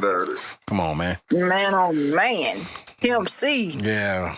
Coming down. One of my favorites. On the slab. Yeah. hit that slab, homie. Hit that slab. Yeah, he was a real one. He was a real one. Yo, man, what? The pimp? Come on. Okay, so that's your number 5. What's your number 4? Yeah, that's my number 5. Doja Cat. Okay. So moving on to my number 4. This is fairly a new artist, but I like DDG. He is one of my favorites because all the artists I chose, you can understand. Huh? I was gonna say my brain is a jukebox. So if I randomly blurt out random lyrics, just don't mind me. Oh, and he's with your girl, huh? Is that another reason you like him? Because he's with Haley Bailey. Well, no, I got introduced to him by my person, so I okay. At first I kind of ignored it, but then I started listening more. Like, yeah, with all the artists I chose, I don't like every song, but they have songs that I would play a lot of. So, DDG, I can understand everything he's saying, and I like how he can really express himself through his music. Okay. And so he's an artist that I like, that I would I watch his YouTubes and all of that. So, yeah, I really like DDG. Okay. My favorite song by him is Calabasas and Famous. It's a song called Famous he got out. Okay. So those, my DDG. My number 3 from high school is Bow Wow, of course. I know Bow Weezy. Bow Wow was a big movement.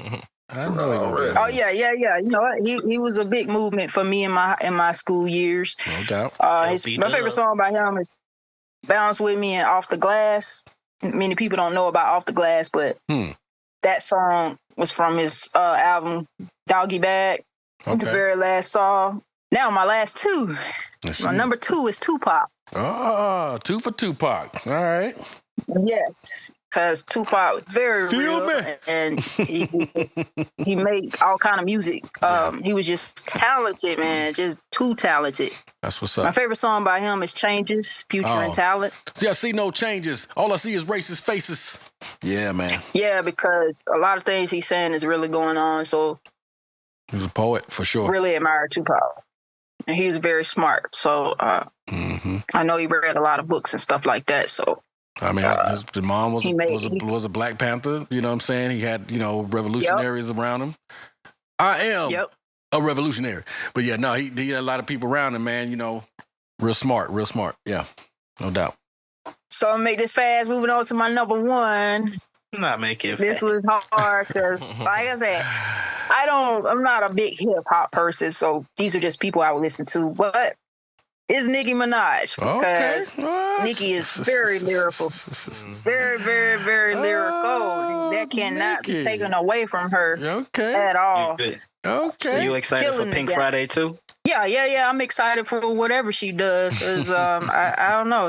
I like her lyrics. Like, especially when she's featured on something, she knocks it out the ballpark. Because even Kanye didn't want her on one of his songs because he didn't want her to out rap him. So it's like, she a beast, man. I can't take nothing away from her. The first time I heard Nicki, it was way before all this Barbie stuff, you know what I'm saying? Way before all that. And she was like still kind of underground. And bruh, she was coming on that thing so hard, bro. I was like, who is this, man? Because matter of fact, shout out to Eclipse, man. Toby, first time I even heard Nicki Minaj, man, Toby put me on her. And I was wow. Yeah, for real. Toby put me on, man. Y'all know, boy. Toby in them streets, boy. For real. All right, Toby. Shout out to Toby. Toby in them streets. Shout out Toby, man. Yeah. You know what I'm talking about? I stumbled across the mixtapes. That's how I found out. That's what he played me. You know what I'm saying? Some of that stuff. She was hard, man. I mean, she was going hard. All of them had them lines, though. All of them had them. Yeah. And that's why I hate that whole thing with her and Kim, man, because she reminded me of Kim. Like Kim, she was the way Kim was to Junior Mafia and Biggie and all that. That's who she was to Cash Money for me. You know what I'm saying? Who Nicki was to she held her own, bro. You know what I mean? Like Bree saying, very true. She get on somebody else's record and steal their song. You know what I'm saying? Like you be like, wait to hear Nicki part. Like man. Yeah, and that's how I be ready to hear her part. But I think Nicki is very misunderstood, and a lot of people try to compare her to Kim. There are some comparisons, but if you really listen to Foxy Brown, that's who she really takes after, in my opinion, with lyrical. You can hear it. Foxy Brown got this one song, and all I hear is Nicki. And I'm like, that's her homie right there. Like, they really tight. So, and I just can hear it. She takes after her a lot. I believe they got a song together too, if I'm not mistaken, off the Queen album. Really? Oh, really? I think. Foxy, yeah. I'm trying to remember. Do I remember that? Wow, man. All right. Yes, Coco Chanel. Coco Chanel is the name of the song. Featuring Foxy Brown off of Nicki's Queen album that came out in 2018. How about that? I know that really made Kim happy. Because that was her old nemesis back in the day. All right. So Coco Chanel featuring Foxy Brown by Nicki Minaj. Yeah, there it is. All day. So you think that the misconception is that she's trying to be like Kim. I mean, yeah, like Kim, but more. You think she's more like Foxy Brown. Well, she do have some things that remind you of Little Kim. Don't get me wrong. But I hear a lot of Foxy Brown. Like when I go back and listen to Foxy Brown, that's the only way I can hear it. Is if I play Foxy Brown, I feel like, oh, this sound like Nicki. Okay. I can hear it. So I don't know if you guys can check it out. I had to get with y'all to get that song by Foxy Brown. You gave songs for everybody. What was your song for Nikki? Or just Nikki, She has period? so many.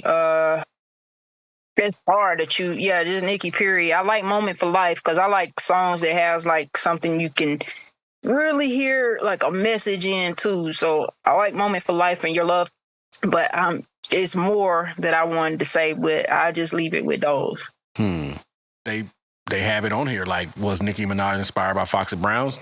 Nicki Minaj recently conducted an interview for ID magazine with City Girl's very own JT, and she once again shared some of her biggest influences as a rap artist while crediting legendary Brooklyn icon Foxy Brown. So, I mean, it says it, right there. Here's my thing: if I had to compare her to Kim at all, like I said, her holding down that whole, being the only girl in her camp, holding it down and being very lyrical and so forth and so on. The comparisons between those two for me is that Kim, and it's quite well known that Kim wrote her own stuff. You know what I'm saying? And so does Nicki, from what I understand. Right.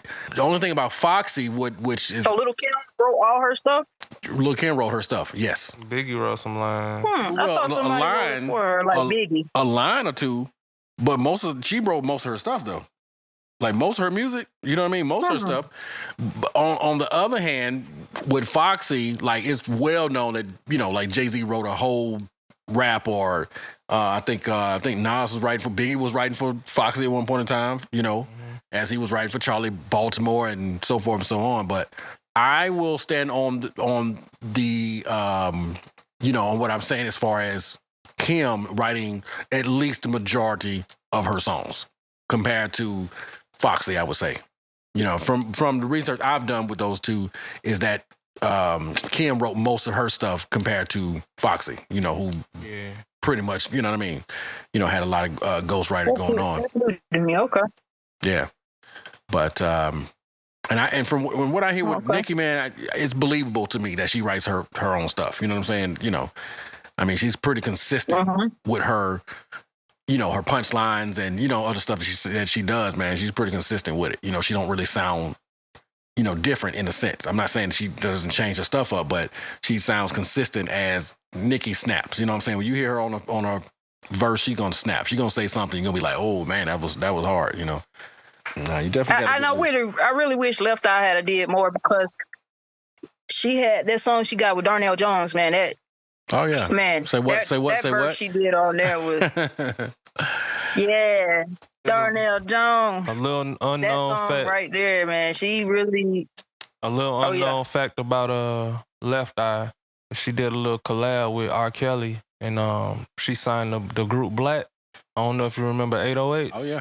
Definitely, yeah, I remember them. So that was her group. Mm-hmm. Yeah, I remember them. Yeah, you can definitely tell that. Yeah, that one chicken there was just like her, the rapper. I mean, it was basically a little TLC to me. Yeah. She was a businesswoman on the low.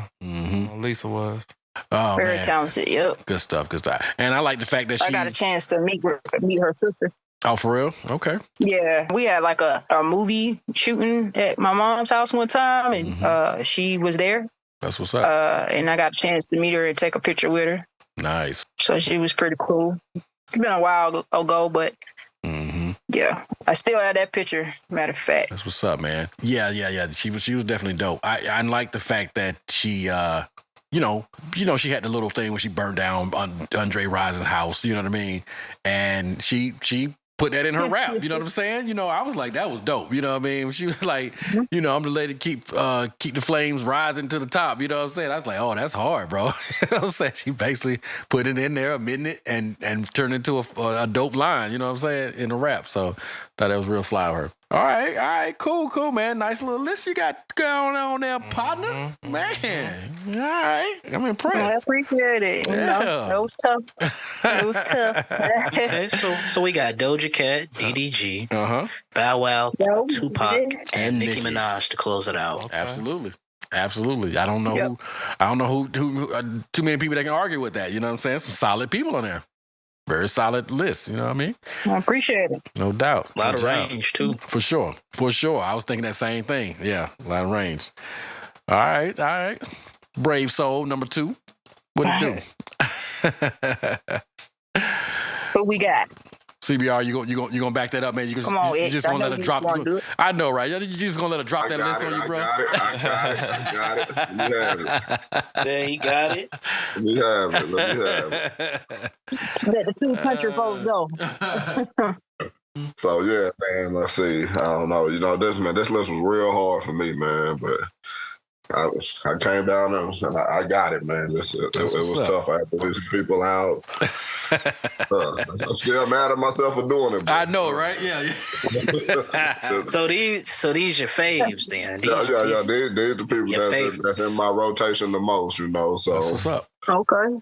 these are people that's in my rotation the most, you know. So I'm gonna start off with my number 5 guys gonna be Mo 3, R.I.P. You know. Man, R.I.P. That's R.I.P. bro. Dallas, Texas, right there, ain't it? Yeah, Dallas, Texas, man. The dude, he was next up, man. Texas already knew about him, but you know the world was finna get to know about this boy. So he was that good. We back outside. Yeah, that's one of them. Everybody, that Broken Love with Kevin Gates, that Alter Ego, that Alter was Ego singing. stuff. 219 and Okay. boy, he was next up, man. But I'm going to my next guy, my number 4. Well, hold on. Let me ask you this real quick. What happened to him? Go ahead. When you say he was next up, what happened to him? He got murdered, man. Yeah, he got murdered. Yeah, that's sad. Yeah. Man, okay. All right, so you're number 5. Tell him, dude, that he was next, you know, Texas. He was finna blow, man. He was finna blow. And that was going to be exciting because, I mean, we know most artists come out of H-Town, right? And if you're talking Texas. He was going to bring the light to Dallas, though. He was, man. You know. Because Dallas hadn't really had anybody shine like that since, what, the boys did, was it Stanky Leg or was it? What? Yeah. Yellow Beezy from Dallas. Yellow Beezy. I didn't too much care for the Dallas music, but this cat here, yeah, he had the down south swagger with him. That's what's up. All right, so that's your number 5. Who's your number 4? My number 5. But my number 4 gonna be Fat Pat, man. Where it all started growing up. That was shit. He could be my number 1 right now too. I was just gonna say, I'm actually surprised he's your number 4. I'm like, what? Yeah, okay. He was my favorite. He was my favorite artist growing up, man. But unfortunately, you know, you're another one that was murdered and was only able to put out one album, but that album banged. Still to this day, still bang. Yeah, I was gonna say, what's the favorite? What's the favorite on it? My favorite gonna be that Ghetto Dreams. Ghetto Dreams, diamond rings, money on clothes, and all those fancy things. Fancy things, yes sir. Talk about it, dog. Talk about it, boy. I'm rocking with you. What it do? I'm telling y'all that 25. I gotta check him out. Oh man, she just brought up that list. Why you peeping me? Everybody know that I'm a G. Come on, man. Hey, bro, that boy had a. Hey, man. Hey. All right, now let me stop because I'm about to. Fat Pat, bro. Even this stuff on the DJ Screw Great taste, man. Like I said, it's hard to find, but you can find it, you know. But I done found them all, and they in my rotation. So, man, yeah, that's Spotify. All right. Number 3. My number 3, yeah. Keep it with the Texas boys, man. You know, Zero, the Mo City Done, man. Boy, everybody know that Zero, man. Oh, yeah. He got something for any mood you're in, man. Boy. He got something for any mood you're in. Boy. And I feel like I need somebody to talk to me. I pop that roll on. I'm like, speak to me, roll. Yeah. It'll get you in the mood, man. Yeah. You know what I'm saying? Them haters, he got something for you. Yep. You got a little issue with your baby mama, got something for you. He's like, it don't matter what it is. You right, dog. That was sounds like a very seasoned man. I ain't gonna hold you. Boy. Yeah, man. You know, some of my favorite songs from him, man, is the Mo City Done freestyle. Classic right there. Already. That's So Houston. Yeah, man, that's So Houston, dog. And I'm So Houston. Hey, man, boy. And then for everybody he got on there with him, too, bro. Good. Yeah. God, they bring it, bro. They bring it. They I do. love it. They do. And that's, I love hearing a song like that because then it lets you know exactly what we were saying before. Texans love Texas, bro. You know what I'm saying? They rep hard for Texas, man. Boy. That's fire, man. That's what's up. I'm gonna go on to my number twos, you know. This cat, he ain't from Texas, but you know, he the next state over, and he you know, that's the dirty South too. So I'm fucking with Wayne, man. Weezy. My I wonder who's gonna put Weezy on there. Yeah, my Wayne was the Wanted him mixtape. on there too. Oh, that was okay. You like so you talking about the dedication mixtape? The dedications, no feelings, the outs, teardrop tunes. My nigga. That's my boy. Yeah. My boy. Talk about it. Mixtape. Talk about it, CBR. Drought 3. Drought, yeah, drought. Talk about it. That Drought 3, I love that Drought 3, man. Mm-hmm. All the dedications. Okay. No wrong, you know. 6 foot, 7 Any foot. song in particular, man? Can you narrow down a song off these mixtapes? Or? Ooh, man, boy, you come on. He got so many hits, man. I know that's hard to choose from. I want y'all to all remember that. All y'all remember that. Yes, sir. The boy fired, man. I like when he did that upgrade, when he redid that upgrade you beat. Okay. The ice cream paint shop. Okay. What's that? No one? ceilings. When he brought that Manny Fresh beat back and he killed it, man. Go DJ was the R. That was you right there, Bree. Go DJ. Yeah, I like Go DJ, man. That and Mr. Officer, man. Yeah. Okay, yeah, Miss Officer was fire Lil too. Wayne was. Millie though. I mean, come on, man. You can't not mention. was fire, Bro, come on, dog. You can't not Every mention it. tuned up like a Yeah, NASCAR you're right. pit You're stop. right. Man, a millie. Played the best. Played that so many times. Yeah, you're right. Yep. Shout out to Bangladesh. He produced that. All right. Yes. And then of course, you got to mention Lollipop, man. Come on, dog. Like Lollipop made him so mainstream. It was ridiculous, bro. Shout out to Static Major. That was Sure, it. That was RIP. it for him. That was it. Yeah, that's it. My man. Mm-hmm. Okay, so you all right, dog? Boy, you got some hitters on here, dog. Like what's gonna be your number one? Because you got some hitters on here, bro. Who's gonna be better than Weezy, man? Hey, you know my number one. I'm going straight back to the south. Man. I'm down. He only moved over for a second. Said I wasn't going too far now. I wasn't going too far. Because Ryan brought some hits. It was all I couldn't leave him out, you know, because he did so much for me with them mixtapes. For sure. But my number one, you know, they call this boy the Don of the city. You know, Lil Kiki. Hey, I already know, dog. Woo! And with Fat Pat, they my favorite boys out the city, you know. That's what's up, man. Lil Kiki been doing it since 92, 93, you know, the Young Don, you know. Young Don. Like I said, we got introduced with Kiki with that Southside and that Pimp the Pen. Yes, sir. You know? Man, I pimped the pen once again. This is Lil Kiki. Yes. Yeah. I agree. I totally agree with that one.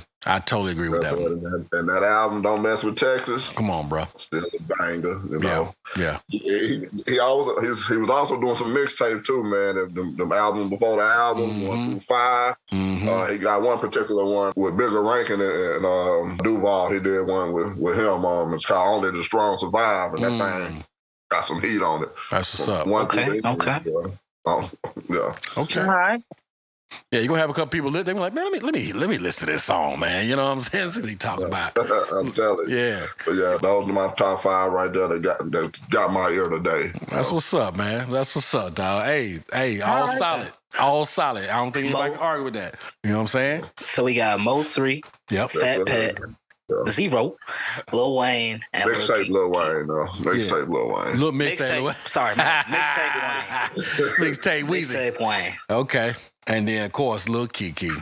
Man. That's solid. Yep, man. That's it, bro. That's that, hey, man. That's solid, dog. It's solid, man. I agree with you. You know what I'm saying? I definitely agree with you. You know, I've only heard a few songs of Mo 3, you know what I mean? But what I've heard, yeah, it was fire. It was fire. No, that boy got some heat. He got some heat, bro. I'm telling you. Go back and check him out. You listen to him. He was next, man. He was next. Texas already knew, you know. But like I said, the world was finna get to know. Gone too soon. Yeah. Man, that's solid, dog. That's solid. Good job, bro. Man, you gonna have me look this whole list that you just put. I'm gonna listen to that, bro. I'm gonna get my little playlist together. You know what I mean? Yeah, my man. Perfect. All right. Come on with it, X-Million, man. I know you got it, dog. What you got, man? All right, so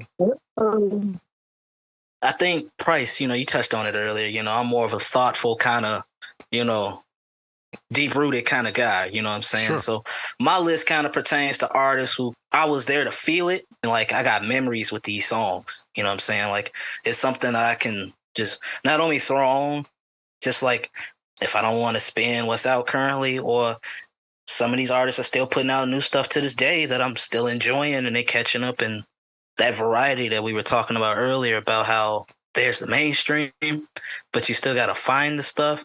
And some of my favorite artists are still kind of keeping up with everybody else and still dropping fire. Right. I won't hold you. Right. So I think that's kind of what I've based my list off of. Okay. What we got here? Well, I'm going to echo everybody's sentiment. You know what I'm saying? Narrowing it down to 5 people is very, very hard. Look, it's funny because as soon as everybody finished saying their 5, though, it's almost like, whew, oh my God, man, like they happy to get off their chest. You take the pressure off your chest a little bit. You know what I mean? You just you take a breather. But oh, number 5, I'm gonna come on in with Kendrick Lamar Duckworth. Okay. Yeah. Kung Fu I knew Kid. he was gonna be on somebody's list. Oh, of course. Listen, Section 80. Again, I was in the mixtape era, so listening to Rigor Mortis, enjoying like just high power, just I can't even put that tape into words, like how I felt in my high school days. Just like. It was an experience, man. It was new energy. It was fresh energy. It was like I felt a change of the guard. Like, I know this man is going to be something. Kendrick. Like this man is, he's just the wordplay, the wit, the flow, just the animations in his voice, just the beat selection, the tones, just. Chapter 6, No Makeup, ADHD. Chapter 10, Keisha's song, like Rigor Mortis, Cushion Corinthians. It was just a solid mixtape, you know what I mean? That was like, it was one of those like headbangers that you put on through high school, or, you just so happen to find a not perfect instrumental. Right. And then you be in a circle with your homies and you just spitting bars to it like a rigor mortis. So you just spitting bars to Poe Man's Dream because of the substance that Kendrick put in. Like, it takes you back to a time, like, in my life. Not that everything was simple, but like, one of those great feelings of hip hop, right. And then fast forward to everybody wants to, downplay it, but fast forward to Mr. Morale and the Big Steppers putting out an album about therapy, something that the Black community and men in particular definitely need. A subject matter that we all should embrace more and help, bridge the gap, learn more about ourselves. Right. It wasn't just an album that I felt, like everybody else at the time, downplaying it like, well, wait, this ain't damn. I don't know. He falling back. It's a step on. You know what I'm saying? Like, I saw the vision, and then being able to see it live, I obviously enhanced it because I got to see Kendrick when he was at the Moody Center. I think it was 2022. Puts on a phenomenal show. Right. And it just helped enhance the vision of that album. That's their magnum opus for Kendrick was Damn. But I think Mr. Morale and the Big Steppers was a huge step. I don't think the subject matter, based on the times that we're in, like we all talked about earlier, pushing the pain, everybody wants to hear about, but healing and going through your issues, facing your issues and coming out better for him. And he low-key made therapy sound snap and fire to me. Because the beat selection again, the flows, the cadence. Right. That's why he's my number 5. That's what's up. Favorite songs? Probably I have to say Rigor Mortis, because I said it like 5, 6, 7 times. Money Trees. Okay. Song like that, That's what's up. Yeah, man. Yeah, I didn't catch Kendrick during on his mixtapes. I caught it, of course, after he, came out, and I heard the DNA, what I'm saying, the Humble, what I mean, Swimming Pools, of course, all that stuff there, Don't Kill My Vibe, all that stuff. DNA for me probably is one of my favorites. That one and Humble, what I'm saying, was probably one of my favorites. When I first heard him, like, dude, who is this dude? You know what I'm saying? Like, for me, I'm from the boom bap era, so he was like a child of that to me. You know what I mean? Like, I'm like, okay, he respects the dudes that came before him. He definitely is giving it up to them. You know what I'm saying? And that's the only thing I ask about these artists. Just pay your respects. That's it. You know what I'm saying? Like, I don't need much, man, but just at least give me something that lets me know you respect the previous generation. You know what I mean? That open the door for you. And you can definitely tell he's done his research. And he gets and he get the respects of those legends. You know what I mean? Because they like, oh no, this dude's the real deal. I mean, come on, man. He was on the Super Bowl halftime show with Dre, man. Come on, dog. You know what I'm saying? Dre ain't bringing you up there unless you fire, bro. You know what I'm saying? Like, come on. But yeah, man. I mean, it was up there with Snoop, Mary J, 50 Cent, Eminem. The legends. Eminem, just a small ensemble, legends. Right. You feel what I'm saying? Which automatically just made him a legend just that quick, right? You up there with the legends, man. So come on, man. Mm-hmm. Good choice. Love it. So I would say for my number 4, again, somebody that's in Kendrick's class that kind of broke out, around the same time with the mixtapes and, bumbling in the scene of things. Don't say J. Cole. Oh. Jermaine Cole. Not Jermaine Cole. I won't say J. Cole. I'll say Jermaine. Not Jermaine Cole. You gave me the breadcrumbs, dog. When you said him, and I was like, okay, yeah. Who else is thought provoking? I'll do you one even better, dog. Jermaine Lamar Cole. My man. I mean, I throw the man government name out there. That's how much I see how you played that, because Kendrick Lamar, Jermaine Lamar. Okay, I get you now. I see what you did there, boy. Nice. Now, see, I found that out later on in life, and I was like, "Wow, really? They got me." The boy is cold. It's a cold world, man. No doubt. I see what you did there. The debut album, 2011, working with Missy Elliott on that jam, that bop. Hey, you know what I'm saying? It was a good album too. That's what's up. But where it starts for me with Jermaine was 2007 when he started his mixtape series. He had the Come Up, the Warm Up, and then Friday Night Lights. It's like you said, in that mixtape era, everybody, just to kind of also piggyback off of Ray, they were kind of just coming hard. It was the pause, but they were doing their thing on these mixtapes. You know what I'm saying? Like, Cole is a great storyteller to me. Right. I love, you know what I'm saying, when he had that song Let Nas Down. Like, I didn't see it until that he came out with that song, but I'm like, he does remind me a little bit of Nas. Like, he kind of, with the flows, with the cadences and stuff like that, subject matter, how he tells a story. Right. It's like, man, that is Nas-esque. Right. I can see that. That's funny you say that, because I never really thought of him and Nas in that, you know what I mean, like that. But the fact that you're saying it and what I've heard from him, perfect. That's perfect. That's why I saved that point, because I remember somebody said it earlier, you know what I'm saying? Or I think Bree might have said it earlier, or might have been SC, but, of somebody in that class, you know what I mean? And I think J. Cole was a student of that class. Yeah. You know what I'm saying? I feel like his storytelling, the beat selection, the flows, cadences, like I said, it's just all of his projects, I feel, take me back to a time in my life. Again, reminiscent, the feeling of, hearing those mixtapes and having them, and then him finally bubbling up with when he dropped his first debut album, Cold World, ironically, like you said. Right. Can't Get Enough, Lights Please, In the Morning, which was a mixtape cut. But I Ain't Mad at You, Dog. Him getting signed to Hove, the whole story about him getting signed. Is just the package of J. Cole is just, you know what I'm saying, it's phenomenal to me, you know what I mean? Like I said, storytelling, Right. wordplay, everything with this man, how he moves, his intentions. It's like if I had a spirit animal, it would be J. Cole. That's what's up.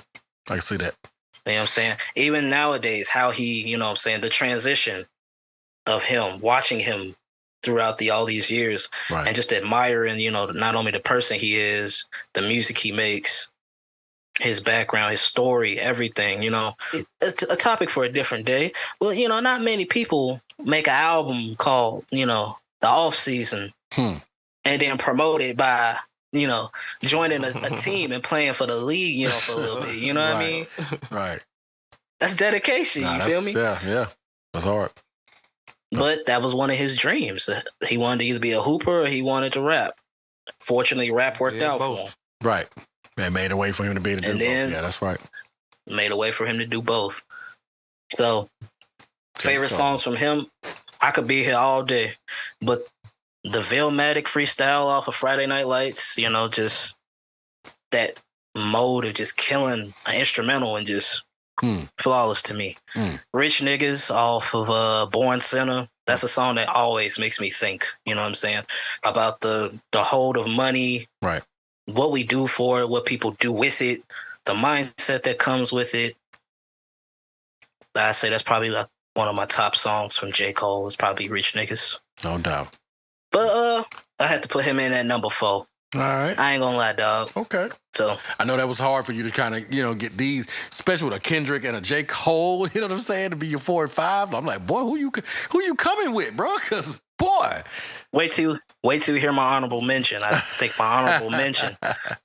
You're going to be like, you put them over him? I'll explain why, too, if you ask the question. That's what's up. All right. But I have to say... And it's funny you saying that because I sure forgot to ask Ray and Bree what their honorable mention was. But we'll get back to it. We'll get it back in there. No, because I remember you talking about your honorable mention. And I was like, I didn't think about that. But once you said it, one came to my mind immediately. You got to give it to him. So I was like, man, I got to give it to him. But I'll get there at the end of the list. So what you got for 3 then? Man, number 3? Man, I don't... Listen, he taught me at a very early age it was a hard knock life. Message. Yeah. He taught me at a young age. I'm going to go ahead and write Hove right here. Wow. There you go, man.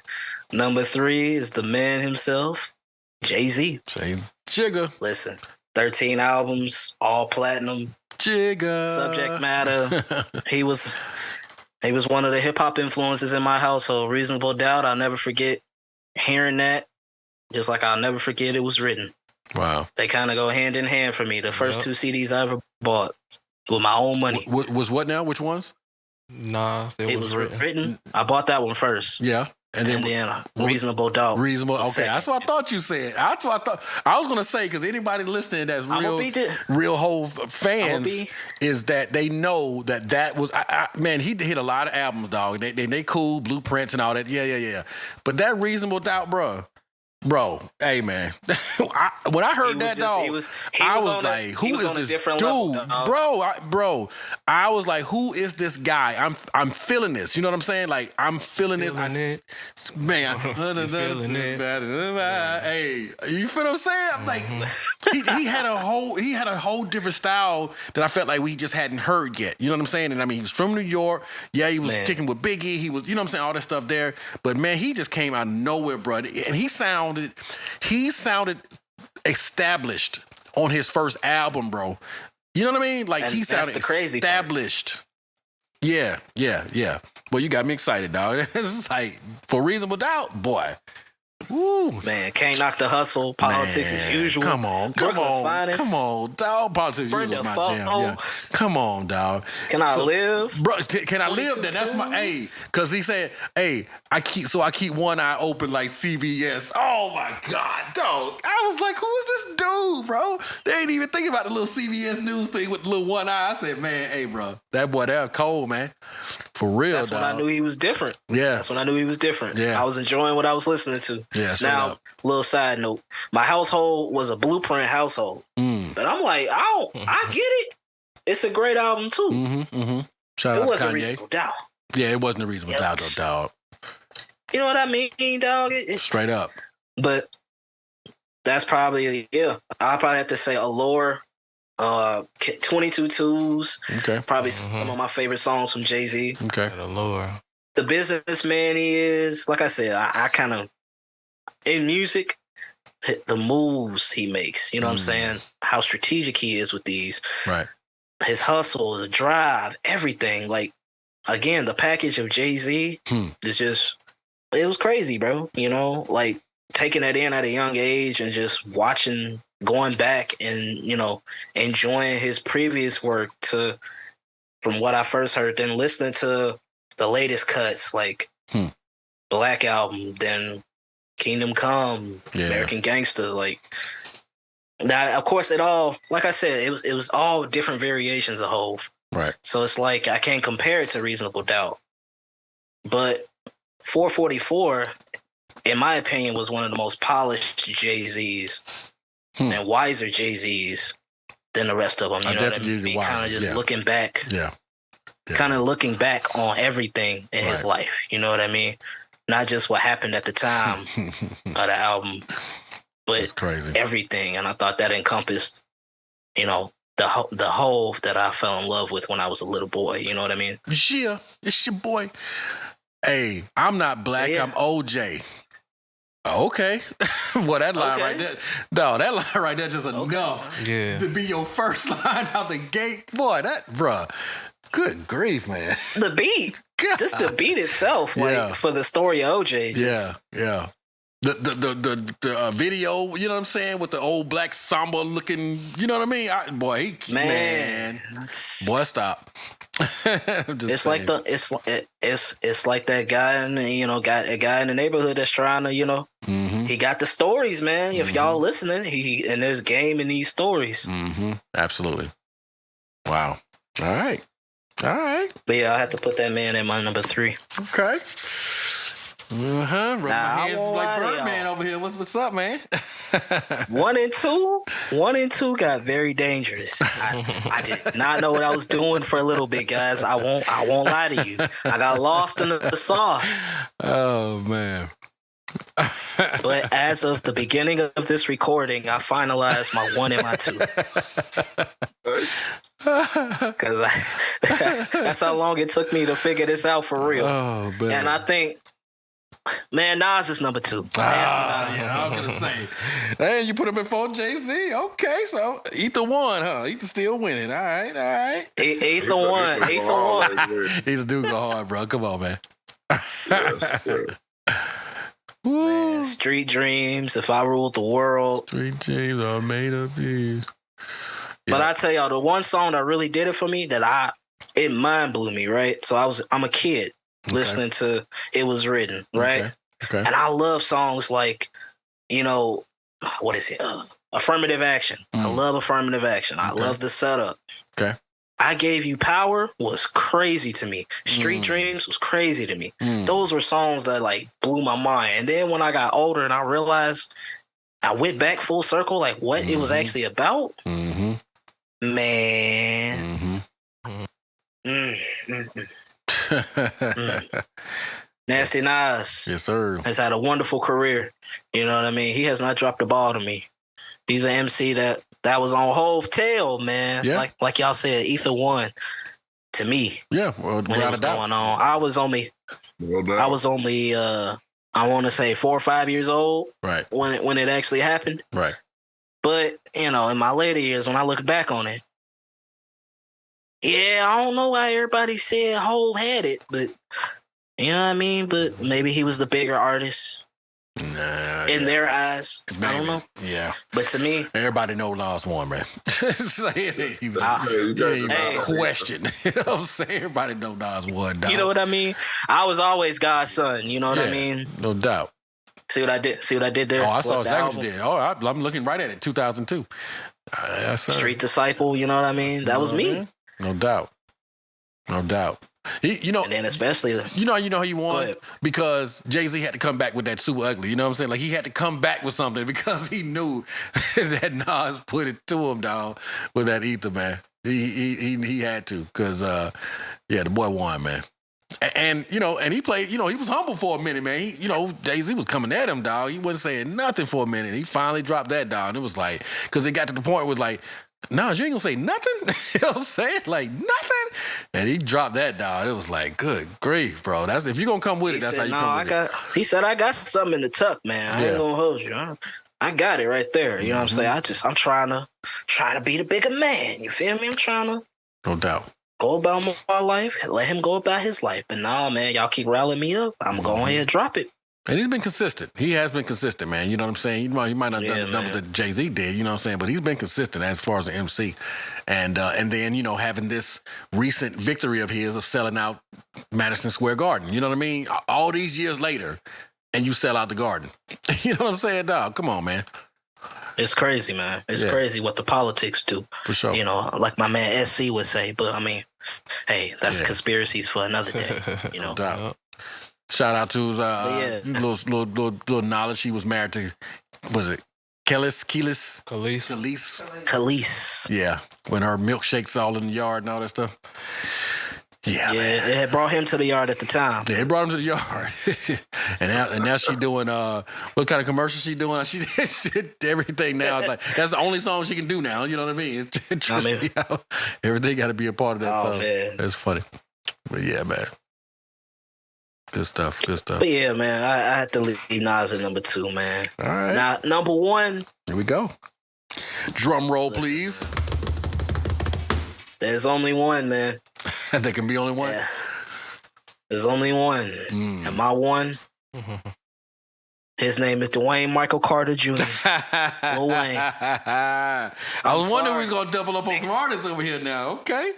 That's why I said hold all y'all thoughts about Wayne till I come back. 'Cause Wayne is my number 1. Wheezy. Okay. He's my number 1, dog. Mixtape. Best rapper alive? Okay. All right. Best rapper alive. No doubt. And I said you could have that, dog. You know what I'm saying? He started saying that back in the 90s. I'm like, all right, now we got way too many people for you to be saying that. And then the 2000s hit. Hustlers music, Millie, the mixtapes, the Go DJ, Birdman Jr., 500 Degrees. Yeah. I could, because it wasn't just mixtape Wayne for me. Some of them albums, I was in there. I was in there like swimwear for some of them albums. So it's just, he just caught steam, man. And that steam never died out to me.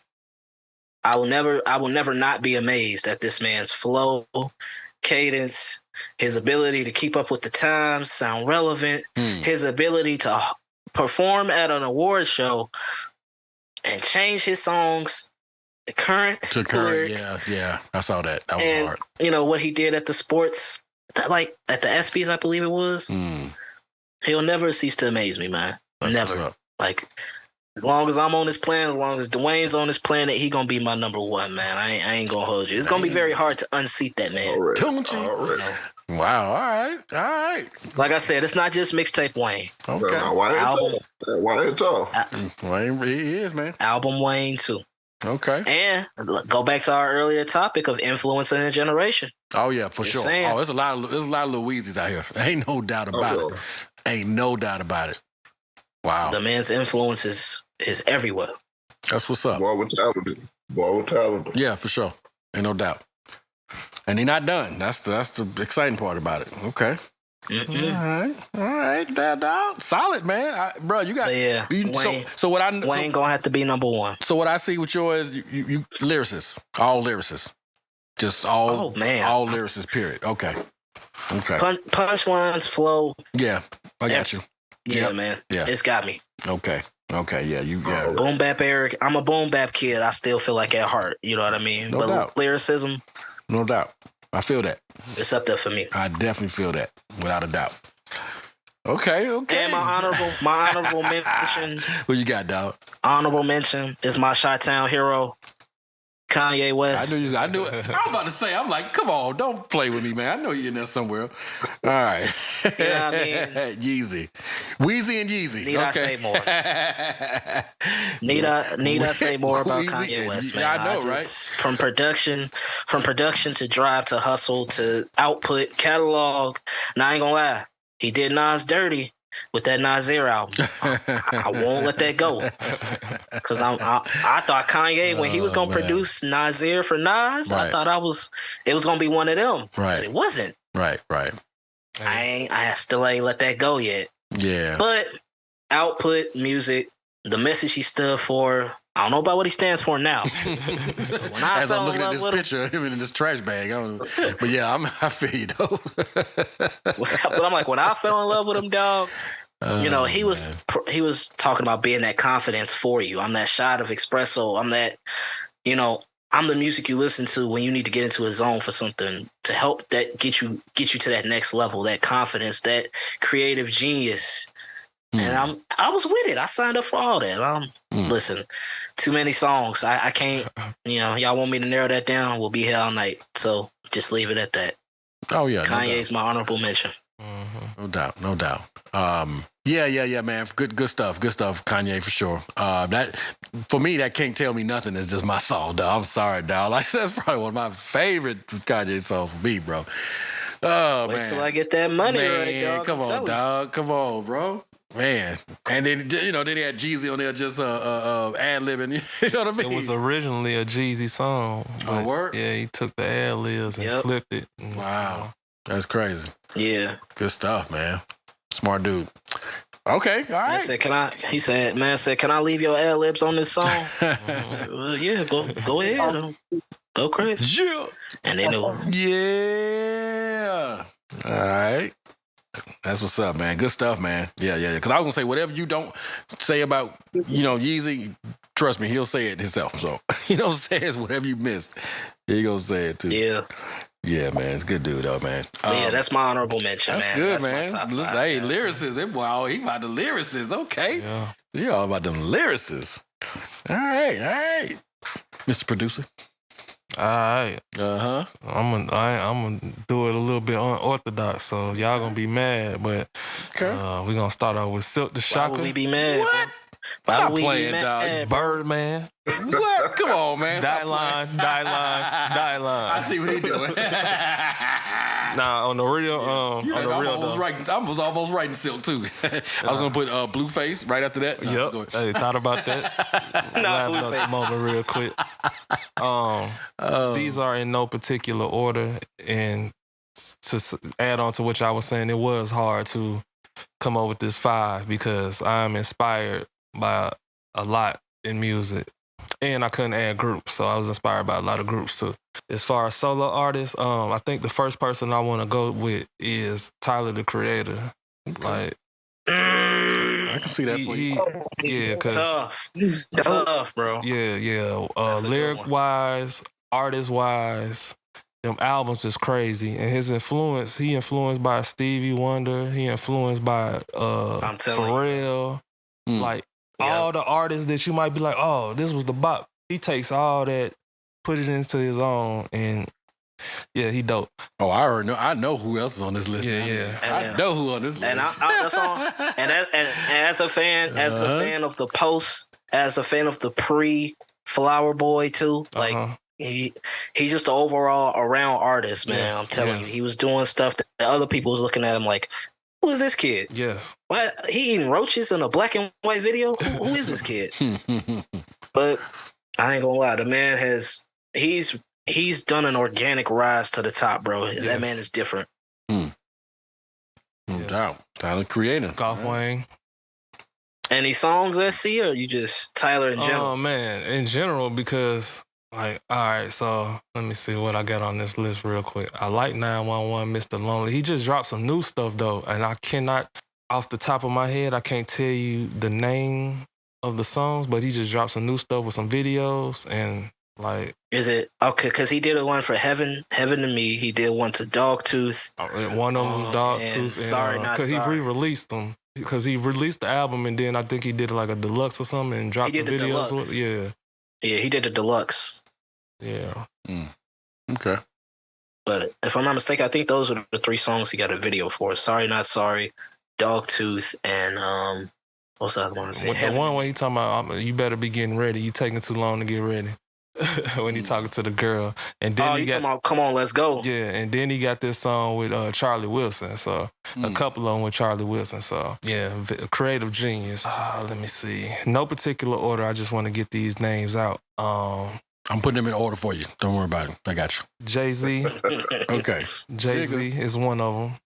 Your twin. There goes that double. Yeah, I admire. That double you was talking about. Yeah, it took me a minute to get on Jay-Z, to be honest with you. And I think the first album was, for me, was Hard Knock Life Volume 1, maybe. And then I went back to Reasonable Doubt. I had always heard the songs, but it was like, I couldn't grasp the concept yet, you know? And then I got on it and followed his career ever since and seen how everything went, seen the business moves that he made. Him and Dane, you know, how they created Rockefeller and made it one of the biggest record labels, you know, in the culture. It's The Rock. Yeah. I'm telling you.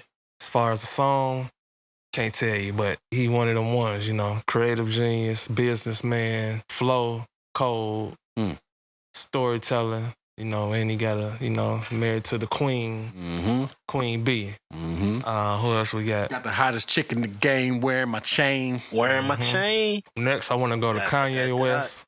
Oh, okay. We got 2 double up. Yeah, That's Kanye. right. Kind of followed him from the beginning of his career, too. You know, being from Chicago. My mama used to take me to the same barbershop that he used to get his hair cut at. So, like, this was he was producing and all that. So, and then I found out who he actually was and start following his career as a producer and then to a rapper and then seeing him where he is right now. Also a musical genius. When people like, oh, he crazy. Nah, I understand what's going on, you know. But creative genius, musical genius, producer, rapper, real artist, true artist, likes to take chances. And he helped a lot of other people in the music industry. Let me see who else. We got Drake.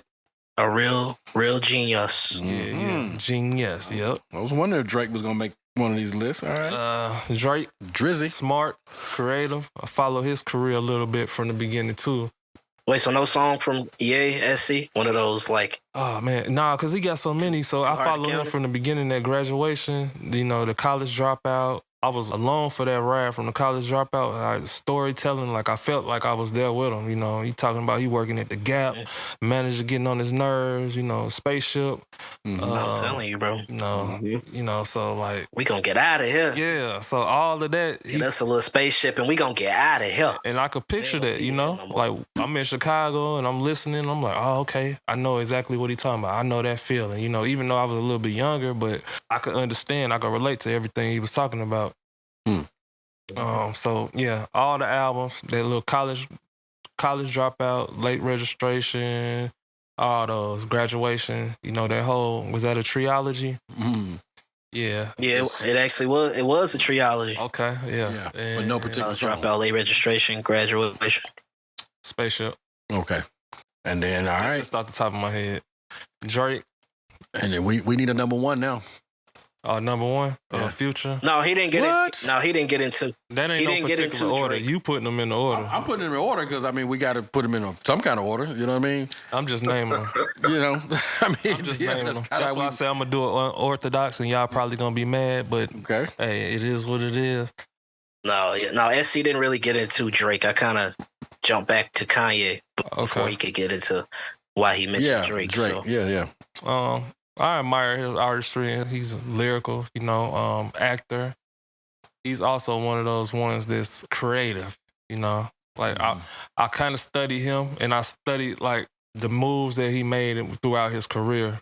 Like when he would get with certain artists, how he would kind of switch up or borrow certain things and, you know, include that into his own and make it even better. As far as songs, albums, I don't know. It's too many to name. But I like what he did. He got his own company, OVO, October's Very Own, and he's supporting and helping artists. Let me see. Who else there? Future? Yeah. Okay, Future. Also follow And then his you said career. Future Hendrix is number one. Yep. Oh, And I'm saying in no this is particular not order. number one. Sorry. Yeah, In no this is not particular number order. one. It's like, oh, Future is the best lyricist or the best rapper on this list. It's just, these are people that I kind of admire. I followed their career and they made major moves in the industry and in the culture. They put shifts in the culture. Yeah, so Future, I kind of follow his career since he first released, like before anybody even really knew who he was. Well, he was local. Atlanta people knew who he was, but before the world knew, and he's a genius. Like he's a wizard. They call him the wizard because the way he creates, the way he go in the studio and record is just like he pulling the songs up out the air, like, and the way he put it together. So I learned a lot from him. As far as a song, I don't know. I love this first mixtape, 1000. That's what really got him popping in the city. Yeah. He got too many songs to name also. My honorable mention will be, he not really a rapper, but he rap. Static Major. All right. Can I get away with that? Yeah. All right. I mean, if he raps, Yeah. he's involved in hip hop. If not Static, it'll be for real. I'll let you choose. No. You tell me which one is it? No, dog. I can roll with Static just because he was involved in hip hop, but Yeah, Static. okay, Yeah, Static Major. Static, yeah. Static Major, nice. We Shout out, man. We do. For to his family, You gotta man. go back and grab. Yeah, Sorry, R.I.P. go ahead. Static. Yeah. Yeah, R.I.P. though. I was gonna say we do gotta go back and grab honorable mentions though. Yeah, for sure. So Bree Mills, you back? Yo, Hey, so I forgot to get your honorable mention. Like you gave us the, Doja Cat, DDG, Bow Wow, Tupac, and Nicki. But who was that one person that couldn't make your list? on my list like that. Okay. Yeah, I wrote it all down, partner. You know what I'm saying? It's for real.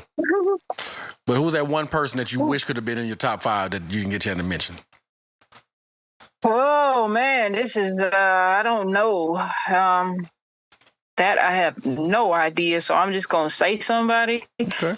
I almost want to put 50 there because I did like his whole album on Get Rich or Die Trying, but see. go ahead. I was gonna say, I believe you did mention that these are based off people you rock with, you vibe with, you've been listening to, and you listen to now. So 50 Cent. If 50 in the rotation, he worked. That Get Rich or Die Trying was fire. Hey, Well, 50 and 40.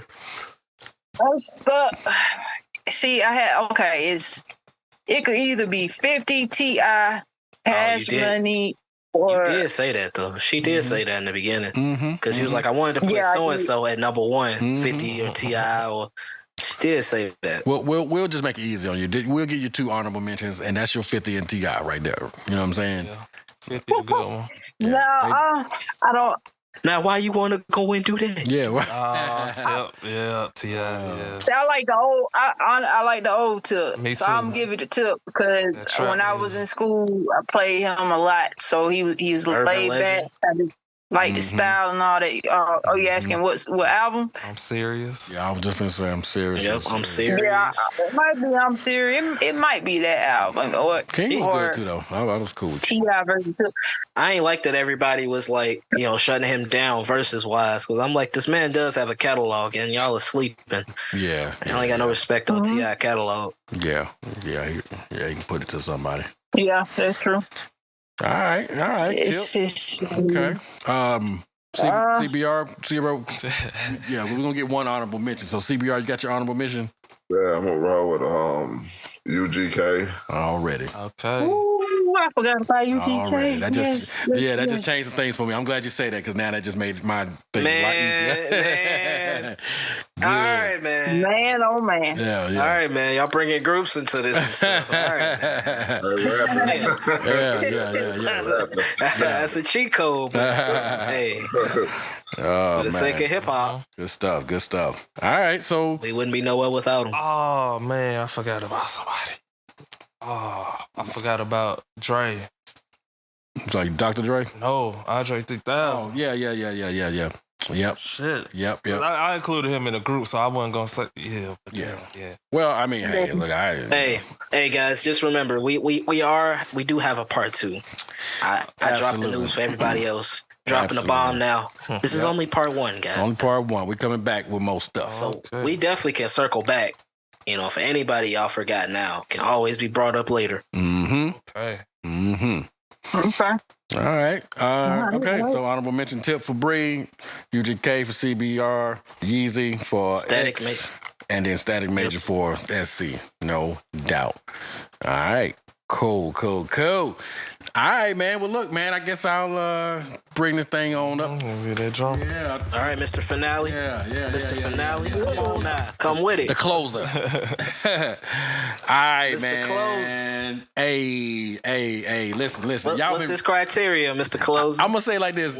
Y'all been right. For those that still listening, you know what I mean, the 2 hours, you know what I mean? Y'all still rocking with us, okay? Here's the thing.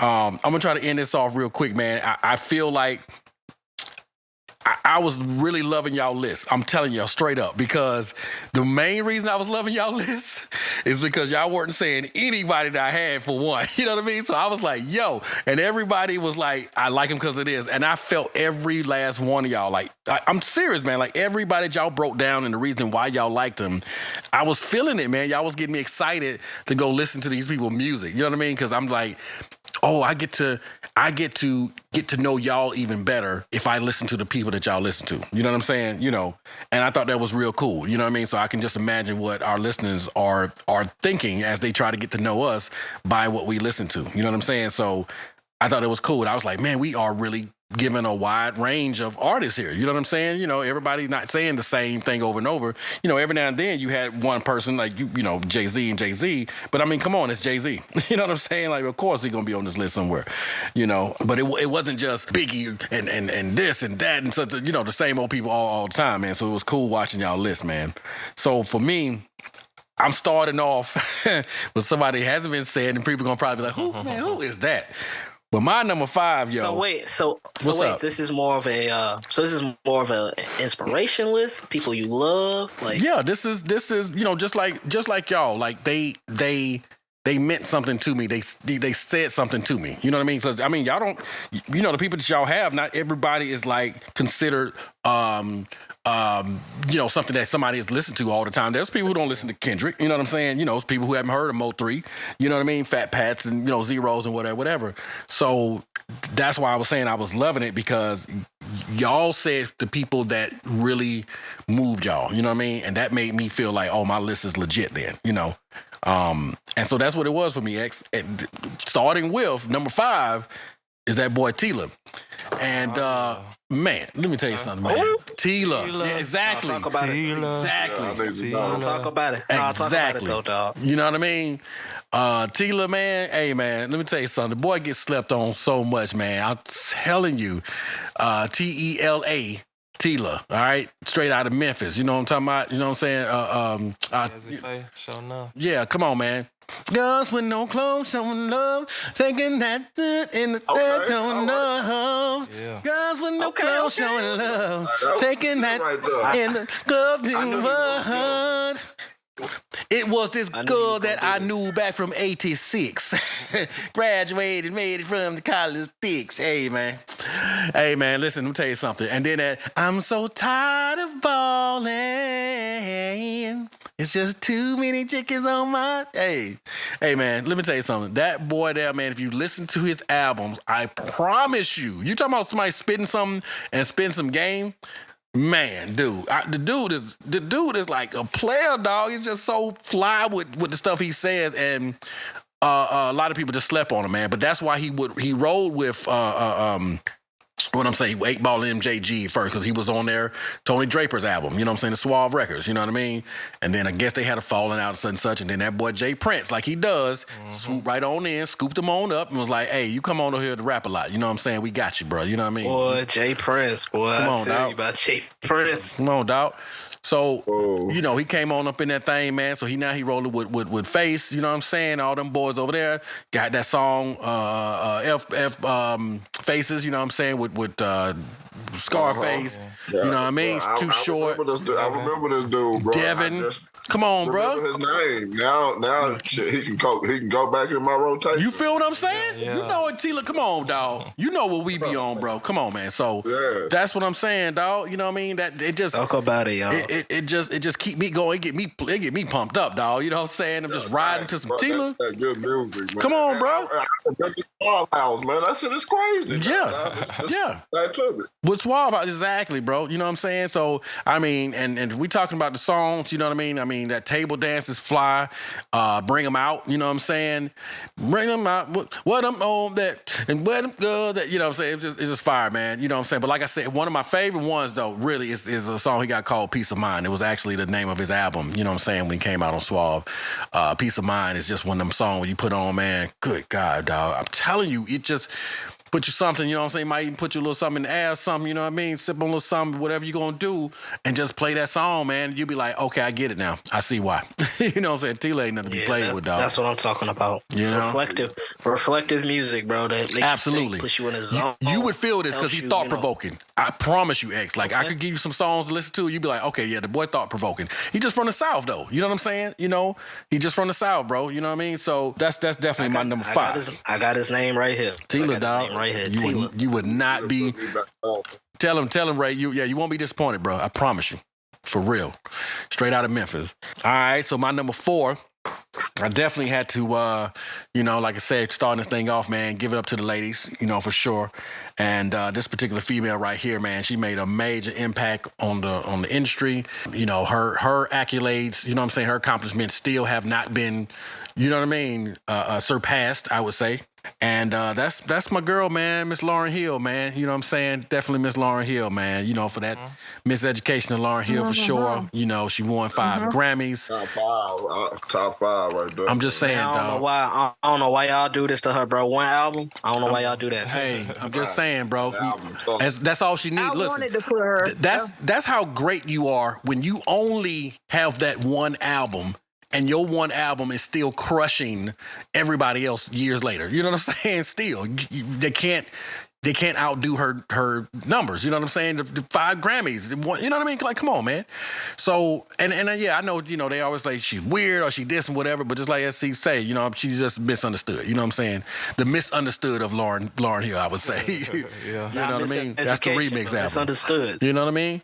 But a lot of songs, man, that X Factor, you know what I'm saying? Turn your lights down low, the one she did with Bob Marley, you know what I'm saying? But anything she got on, man, she crushed it. You know what I'm saying? You know. I didn't think of it like that, Bryce. But you're right. I wanted to put her in mine, but I was like, she didn't do enough. But I get what you're saying. Yeah, it ain't about the numbers, man. It ain't about the enough, you know, how many albums she had compared to everybody. Really not. It's about the impact that she had. It's really not. Yeah. And it's the fact. And what her music did to you. And what that music did, exactly. That's what I was saying. Like, it's what her music did to me. It made me absolutely respect her and a lot of women as female MCs. I was like, dude, you know, and you know Lauren's writing her stuff. You know what I'm saying? So, I mean, she is absolutely amazing. And let's not even forget the fact of her just being a talented actress when she was in Sister Act. You know what I'm saying? And man, come on, man, get out of here, man. Oh, yeah. She was the bomb. Twisted. I said what I said at the beginning of the statement, but the Miseducation is still in my playlist. It's in my rotation. Without a doubt. Without a doubt, man. You know, and I like the fact that she was able to do that successfully and she didn't have to bust it open. You know what I'm saying? She didn't have to drop it down low. You know what I mean? She was empowering women, you know, trying to uplift them and so forth and so on. Without being too judgmental, but just basically saying like, hey, girls, you know what I'm saying? Y'all, you know, you got something else going on for yourself. You know what I'm saying? You know, and just, you know, make me and respect you for it, you know? And so I just thought that was really impactful, man, and really needed for the culture. You know what I'm saying? So she's my number 4. Now, my number 3 might make some people upset just because, you know, I mean, you know, he's not from our culture in a sense, you know what I'm saying? But we adopted him like we do because that's what we do as black people. We adopt you, man. If you roll with us and if you show that you down with us, you with us, you know what I'm saying? And we will take you on, you know what I mean? Like, you come over here with us. And that got to be that boy Eminem, man. I'm sorry, man. It's just Shady, man. I'm sorry, man. They can be mad at me all they want to. There's no way I could leave Shady off my list, man. You know what I'm saying? They can't be mad mad. Because the boy is lyrical, man. Rock him. Yeah. It's saying he's one of the best artists he know. You know what I'm saying? The boy is lyrical, man. No matter what. And what, I guess what the hard comparison is for, Eminem don't talk about selling dope. You know what I'm saying? He ain't talking about, doing drive-bys. He ain't talking about. He talked about his mama. He talking about his mama. Storyteller. Exactly. He got, you know what I'm saying? And he took us somewhere else we hadn't been in rap yet. He took us on a ride. We hadn't been there before. You know what I'm saying? Because our artists, they talk about what we know growing up in the hood. Running from the police. And so, you know what I mean? He took us somewhere that I was like, I never even thought to go there. I never even thought to go that. When you talking about in the psyche, deep in the psyche, I never thought to go that far. And he took me there. And it was entertaining because I didn't have to lose my mind in order to go there. You know what I'm saying? Like I could press stop anytime I wanted to and come out of that world. At all, yeah, I didn't. I see what you did there. Yeah, I didn't lose myself. You know what I'm saying? Yeah, Because my palms are sweaty. It's vomit on my shirt already. Mom's spaghetti. You know what I'm saying? Hey, the boy is serious, man. And these weak arms heavy. Hey, and I'm gonna tell you something like this here, man. There's a lot of fast rappers. Twister and Busta and all them came, before him. Before I heard him, I would say. But when I was trying to learn how to rap fast, you know how I learned how to rap fast? Straight up like this. Nowadays, everybody want to talk like they got something to say, but nothing comes out when they move the lips. Just a bunch of gibberish and act like they forgot about Dre.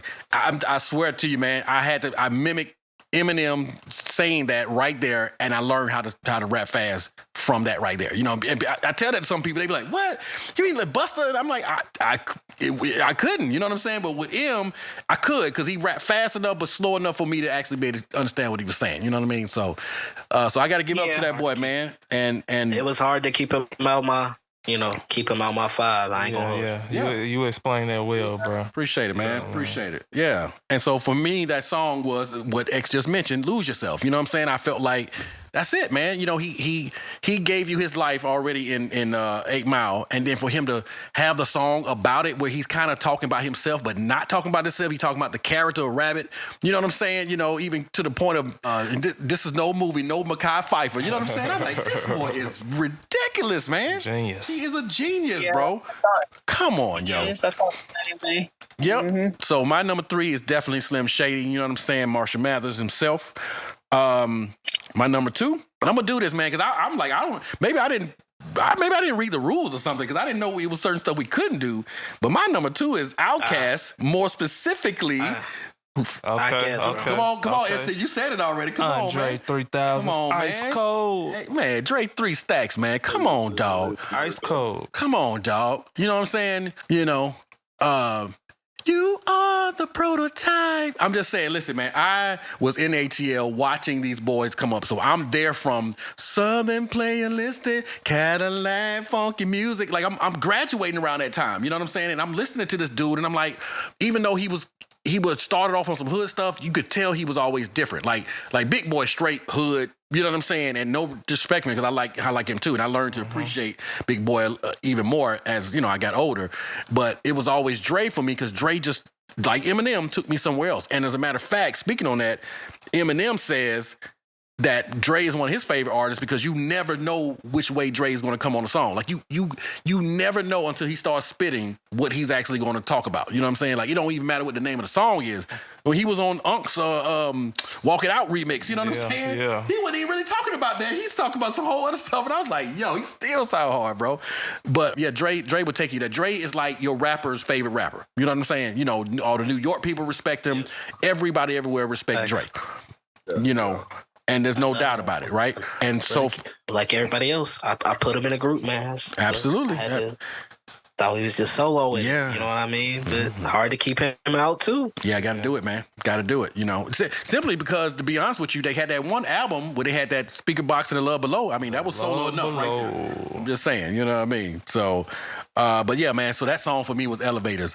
Me and you, your mama and your cousin too, rolling down the street on Vols, coming up slamming Cadillac doors. And I'm going to tell you why that song, man. When that song came out, I was in the ATL, and when it first dropped, they played that song about 2 or 3 times on the radio back to back because it came off so hard. It came off so hard, and I would never forget Ryan Cameron, who was one of our radio personalities, very popular dude. dude. He mentioned specifically that line that Dre said at the end. And he was like, I guess we done came a long way like them Slimmy cigarettes from Virginia. But this ain't gonna tell, well, I forgot the rest of the line. But, you know, Virginia Slims was a cigarette, very popular cigarette back in the day. And one of their tagline was, we've come a long way, baby. You know what I'm saying? So for him to drop that, you know what I mean? Just for him to put that in there was like, this dude is a genius, man. You know, stopped at the mall the other day, heard a call from the other way, and I just came from somebody was saying something, talking about, hey, smoke something. You know, like if you was from the ATL, you knew that's how I do,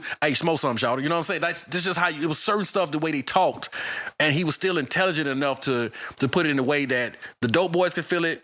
And you know what I'm saying? You know, the straight up, you know, square dudes or whatever you want to call it, they could feel it. Everybody understood, man. So the boy was just a genius, man. Absolutely lyrical genius. So that's my number 2. Outkast, specifically Andre 3 Stacks. Yes. Number 1. I'm gonna take it out with this one, man. Number 1. I'm gonna take it out with this one, dog. Okay. You know what I'm saying? I got to roll, please, everyone. Yeah, thank you, man. Because I gotta bring it down to the boss, man. The Don Dada. If I say the Don Dada, man, I mean y'all should know what it is. Nah, buddy. Oh no. Way before all that. I mean, let's just say he was original dude. Bigger boss. He was one of the original dudes. You know what I'm saying? That didn't care, man. I mean, he might even say F the police. You know what I'm saying? So I mean, that's just how he was. You know what I mean? So my number 1, absolutely without a doubt, from that notorious group NWA is Mr. Ice Cube himself. You know what I'm saying? I got to give it to Cube, man. Cube is a lyricist, man. Straight no Vaseline. He's a lyricist. The boy is so lyrical, bro. He was writing all the easy stuff, man. You know what I'm saying? Writing all the easy stuff. You know, you got to be cold, bro. When you that cold, you know what I'm saying? You make somebody else sound good. He a cold dog. He's cold. He a cold dog. You know what I'm saying? It's a real producer. Straight up, everything. You know, he had that look like Ice Cube looked like he really was shooting and killing people. You know what I'm saying? Like, for real, right? You know what I'm saying? Like, don't play with me. Right? Like, you want to be his friend, but you also scared of him too. You know what I'm saying? Because he looked like he might just pop off on you one day. You know what I mean? From the movies. You know what I'm saying? First time I seen him in Boys in the Hood. Yeah. You know, hey, we got a problem here. We got a problem. You know what I'm saying? You know, pulling up the little shirt. You know, to him breaking off doing this thing with Friday. You know what I'm saying? You know, being a security of the director. world. Come on, man. But yeah, Ice Cube, man, was total lyricist, man. Some of his earlier stuff was just ridiculous. What he did with NWA when he broke off on his own. You know what I'm saying? When he broke off his own, he just skyrocketed, man. And you know, I definitely respect that dude, man. And if you want to really hear some like CNN stuff or what's going on in the streets and how we need to move as black people, listen to some of those old Cube albums, man. Like, he'll put you on some game, dog. Like, for real. You know what I mean? Before you wreck yourself, man. He told you. You know what I'm saying? So, yeah, man, that was that boy for me, man. And then, of course, he came out with his own other group, you know what I'm saying? West Side Connection, you know what I mean? Introduced Mac 10, you know what I'm saying? Mac 10. Yeah, man, I just love Mac 10, Dub C. Yeah, man, all them boys, man. You know, so definitely, man, you know. And then, of course, you know, he gave us more movies like Players Club. Give us a song, dog. You know, you gotta give us a song. I'm gonna give you the song. I'm gonna end it off with the perfect one. You know what I'm saying? Believe me, trust me. You gonna feel me. But he took it from Friday to Players Club. You know what I'm saying? You know, we introduced to some people. Of course, you know, the late Bernie Mac. You know what I'm saying? You know, like R.I.P. Blue. Who do you think you is? DJ Quick. Oh, you must be Jimmy Walker. You know what I'm saying? Like, Blue, don't make me raise up. It's gonna be trouble. But yeah, man. I heard his voice in the Ninja Turtle ad. I knew I heard his voice. Yeah, you did. He's in Ninja Turtles, man. You know, so I'm going to say one of my favorite songs from Cube that make me feel good every time I hear it. Just waking up in the morning, gotta thank God. I don't know, but the day seems kind of odd. No barking from the dog, no smog, and mama cooked the breakfast with no hog. Got my grub on, but didn't pig out. Now, let me say this is what I'm telling you, he's a lyricist. Listen what he just said. He said his mama cooked the breakfast with no hog. So we talking about no bacon, right? And then he flipped it right back on the next line and said, got my grub on, but didn't pig out. Come on, man. Come on, dog. Different. The man's different. That man is different, bro. You know what I'm saying? Good day. Come on, man. Today was a good day, just like today was. You know what I'm saying? Today was an excellent day because it's the 50th anniversary of hip hop. How could it not be a better day? You know what I'm saying? So my number one song, my number one artist is going to be the man who made Today Was a Good Day, because it absolutely was, man. I got a chance to sit and talk about hip hop with my compadres. You know what I'm saying? What else could be better? You know what I'm talking about? So that's it for me, man. Top fives, baby, all the way through. From 5 of us, you know what I'm saying? Come on, man. How special is that? 5 of us get 5 artists, man. Good day. Y'all see what that is, I ain't man. have to kill nobody. And if we talking about 5 and 5, then that goes back to Ray. 25 lighters on my dresser, yes sir. I got to get paid, babe. Man. You're not gonna bring it back around and bring that. Hold up, Screw, bring that back, man. Yes, sir. 25 lighters on my dresser, Yes, sir. Yeah, man. So, Fire to that ass, body cast on a stretcher. I give it to my, she gonna bring back more. Yes, sir. Hey, talk about it. Yeah. I'm saying. So, hey, y'all have stuck here with us. It's a beautiful list, y'all. Yeah, it was, man. Beautiful That's why list, I wrote down everything y'all was saying, man, because I'm looking at this like, look at this, man. Look at y'all, man. Y'all love hip hop, man. I know it was hard for y'all to come up with it, but I'm looking at this list. Y'all love hip hop. You know what I'm saying? SC's wasn't really no order, you know, but I respect his inspirations. Appreciate it, man. Cause I'm like, dang, I'm like, man, I ain't know. I just want my mans to fill out, like, you know, he did his thing. He didn't do nothing different. SC, you know, he gave y'all him. Yeah, man. So yeah, it wasn't the top 5. It's his inspirations. Yeah. It's all good. And I rock with him. And I still got it numbered. It's all good. I was saying, Static would have been number 1. who's that? Static would have been number 1. Would have been number 1 if Yeah. he wasn't honorable mention. Yeah, no doubt. Yeah, it's all good. We got everybody You in. know the history behind that. Oh, you know I know. Yeah, man. Yeah, hey, listen, man. Listen, I'm glad y'all stuck with us the whole 3 hours. You know what I'm saying? Now, from what we understand, and I think, Bree, you even told me this, that there's some people who, you know, they want a 20, 30-minute type of talking. You know what I'm saying? And come in and say something. I mean, that's cool. That's fine. But around here, man, what we've been trying to tell y'all is this is the Hangout. And when you go over your friend's house, do you go over your friend's house for 30 minutes? No, you don't go over there for no 30 minutes, man. You go over there for at least 2-3 hours, hang out, y'all talk, you know what I mean, trip out on all stuff, you reminisce, and you have good laughs and so forth and so on. And that's what y'all do when y'all come here, man. So that's why we have the length of our podcast, because we want to hang out with y'all for a minute, man. We spend a little time with y'all, man. You know what I'm saying? So, you know, that's why we tell y'all We hope sign off y'all in the enjoy comments. this conversation in hip-hop. You know what I Absolutely. mean? Enjoy this conversation, you know. Hope it sparks debate amongst the homies, the homegirls, family. No doubt. You know, we ain't trying to divide nobody. We just want to bring y'all together for conversation. You know, talk doubt. about music, some feel-good stuff, feel-good about it. topic. Tell me how There's you a lot really of feel. negativity in the world, you know. Mm-hmm. But, you know, like what happened in Montgomery, man, we can all unite Man. Oh, man. Boy, that was just crazy. when the times call for it. Yeah. Boy, that's crazy. Yeah, man. Well, hey, man, we appreciate y'all, man. Definitely for sure. And hey, let me tell you something. There's a dude named CBR, man. He told me, I don't care how long we just talk about hip hop. We still got to give him a hip hop fact, because that's how we do over at Hangout, baby. You know what I'm saying? We stick to the format, baby. So listen, if you ain't had enough, you want to hear just a little bit more, y'all come right back, man. Meet us after these. Yeah, hot Sandy, what you did? Look at that, boy. Boy, you on it, ain't you, boy? Message. Hey, we are back. We are back, baby. Listen, man, if you're just now joining us, hey, man, you know we just dropped some gems, man. We talked about that 50 year of hip-hop, baby. It's the anniversary of it, you know what I'm saying?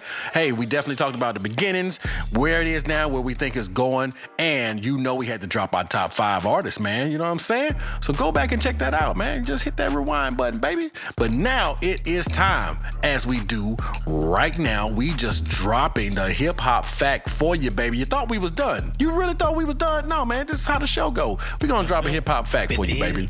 All day. So, hey, SC, do you mind, man, telling us about our hip-hop fact for today? All right. Okay, today the hip hop fact is about Nelly, also known as Cornell Hayes Jr. Cornell. Hey, We know why he says Nelly. yeah, Nelly, old Nelly. Yep.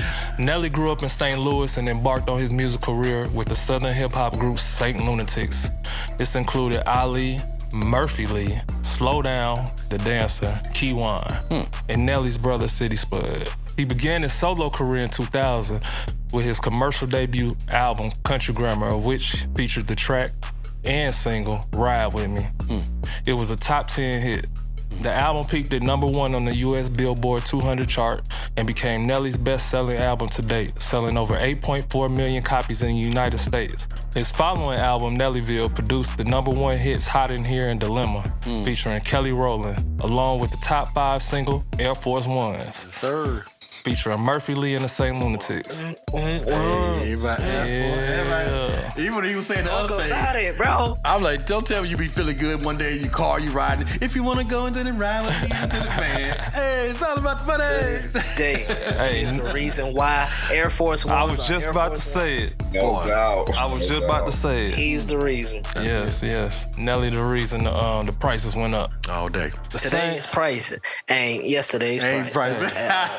I see you there, boy. I see what you did. Oh, man. With the same day dual release of Sweat and Suit 2004 and the compilation Sweatsuit 2006, Nelly continued to generate many chart-topping hits. Sweat debuted #2 on the US Billboard 200 chart, selling 342,000 copies in its first week. In the same week of the release, Suit debuted #1, selling around 396,000 copies in its first week on the same chart. Nelly's fifth album, Brass Knuckles, was released in 2008. After several delays, it produced the singles Party People, featuring Fergie, Stepped on My J's, featuring Jermaine Dupri and Sierra, and Body on Me, featuring Akon and Ashanti. In 2010, Nelly released the album 5.0. The lead single, Just a Dream, was certified triple platinum by the Recording Industry Association of America. It also spawned the singles Move That Body, featuring T-Pain and Akon, and Gone, featuring Kelly Rowland. Yeah, Nelly been making his moves for a minute. Yeah. 4 albums after that too, bro. I think the latest album he dropped was 2021. Yeah. But then work. Nelly has 3 Grammy Awards, 9 Billboard Music Awards, and in 2005 he starred in the remake film of The Longest Yard alongside Adam Sandler and Chris Rock. He has 2 clothing lines, Bocal and Apple Bottoms. I think they're now defunct. Bro, all the women had them apple bottoms on. Hey, Boots with the T-Pain fur, put it in dawg. T-Pain put it in the song, which was originally supposed to be for Nelly, but Nelly turned it down because he Really? I didn't know that. T-Pain wrote that for Nelly. Really? Yeah. And then what's your boy name? Flo Rida ended up getting it. I like Flo Rida though, man. He was cool. Anyway. He has been referred to by Peter Sharpio as one of the biggest stars in the new millennium. And as of 2014, Nelly was ranked as the 4th best-selling rap artist in the American music history, according to the RIAA, with 21 million albums sold in the United States. In December 2009, Billboard ranked Nelly the #3 top artist of the decade of 2000s. Hey, Jay even said it in the shit. Hey, Jay said it in his rhyme. He said, only dudes moving units is me, Pimp Juice, and us, man. Come on, dog. He didn't even say his name. He just called him Pimp Juice. He already know what it is. You know what I mean? He had that energy drink out, too. Pimp Juice. That's what I'm talking about. That's what I'm saying. I missed that, man. That was good. Yeah, man. Nah, man. Yeah, Nelly's the truth, man. He's the truth, without a doubt. Say what you want to about the boy. You know what I'm saying? The boy was a hit maker, man. Everything he did, everything he touched. You, bro. Yeah. That combo of Country Grammar and then Nellyville right after. Yeah. That was some heat. Yeah. Shifting the He culture. called him with that country grammar. Yeah, he did. He did, bro. Yeah, that came out of nowhere. And it was exactly what we needed at the time, and then of course, Chingy coming after them, right there, all that. Jaquan. Yeah. And it's funny because you do that right there. I remember, I'll never, forget this. Shout out to BT. He'll know what I'm talking about, man. Shout out to you, dog. We was going to St. Louis one day, and I swear to you, I'm not playing, y'all. As soon as we crossed that line, I'm not lying to y'all, no. The song came on, and we was listening to it chopped and screwed. It came on, bro. We was just losing our mind. Like, we cannot believe. It's almost like St. Louis knew we was there, and they put on the chopped and screwed version. Man, it was crazy, yo. And so when we get there, we hanging out with some people, and, you thinking it's exaggerated. Like when you do it right there, you be thinking that's like, come on, man, nobody talk like that. Yeah, that's how they talk. I swear, man, listen, there was this girl that was around us, man, and she was saying, I'm gonna go to the store and get some burr. We said some I'm like, what? Some what? Some burr. Some what? I'm thinking she trying to say a bear or something, you know what I mean? But she meant beer, you know, but some burr, you know, like burr, like B-U-R or something. Like, we're going to get a case of burr. I'm like, yo, this is for real. Like, they are not playing. This is a real thing. This is how they talk, man. So it tripped me out, man. Real deal. It's crazy, man. Yeah. Shout out to Smino, man. Another Saint lunatic, low key. No doubt. You know, he praises newer artists nowadays who, you know, shouts out Nelly as one of his, obviously being from St. Louis. Yeah. And the That's Lunatics what's up. is one of his biggest inspirations. That's what's up, man. That's what's up. Well, cool, man. Yeah, good one, man. That's definitely a good artist, you know what I'm saying, to drop on the hip-hop fact after the 50th, you know what I'm saying, year of hip-hop type of thing, you know what I mean? And I think after that now, I'm going to go and get me a nice, tall can of burr. And yeah, man, so hey. I'll get you some burr. Hey, man, shout out to all y'all, man, you know what I'm saying, to my wonderful co-host, you know what I'm saying, SC, Bree Millie, you know what I mean, at CBR, that X Unannounced, you know what I'm talking about. And for sure, we cannot forget, because we can't do this without Timmy, the producer. You know what I'm saying? Yeah. Dropping them facts, baby. Producer Tim. No doubt. You know what I'm saying? So, hey, man, shout out to Rusty, man, sticking with us, man. We see you out there, man. We appreciate you, you know what I'm saying, the support. Definitely, you know what I'm saying, give a shout out to Zach Mills, you know what I'm saying? Zach Mills reviews movies, you know what I mean? You know what I'm saying? Definitely shouting out, you know what I'm saying, for having our back, you know, leaving comments and everything like that. Definitely got to send a shout out to Vaughn, you know what I'm saying? We always see Vaughn dropping those videos on the Hangout page and everything, you know what I'm saying? So y'all keep supporting us, man. Stay with us, you know what I mean? We're going to keep growing this thing, y'all. So, hey, we're going to let y'all go. But as we always say, man, we love y'all, man, and make sure y'all come back, man, because this is the Hangout, baby. You know what I'm talking about? Right now. Come back right now. Right now. Don't waste your time. Come back right now. No doubt, man. And come get a cold can of burr. A burr. Shout out St. Louis, y'all. Y'all hear what it is. Hey, man, this is the Hangout experience. We will be back. And y'all know we coming back with them reviews, baby. We got the Med coming out. You know what I'm saying? You know what I'm talking about?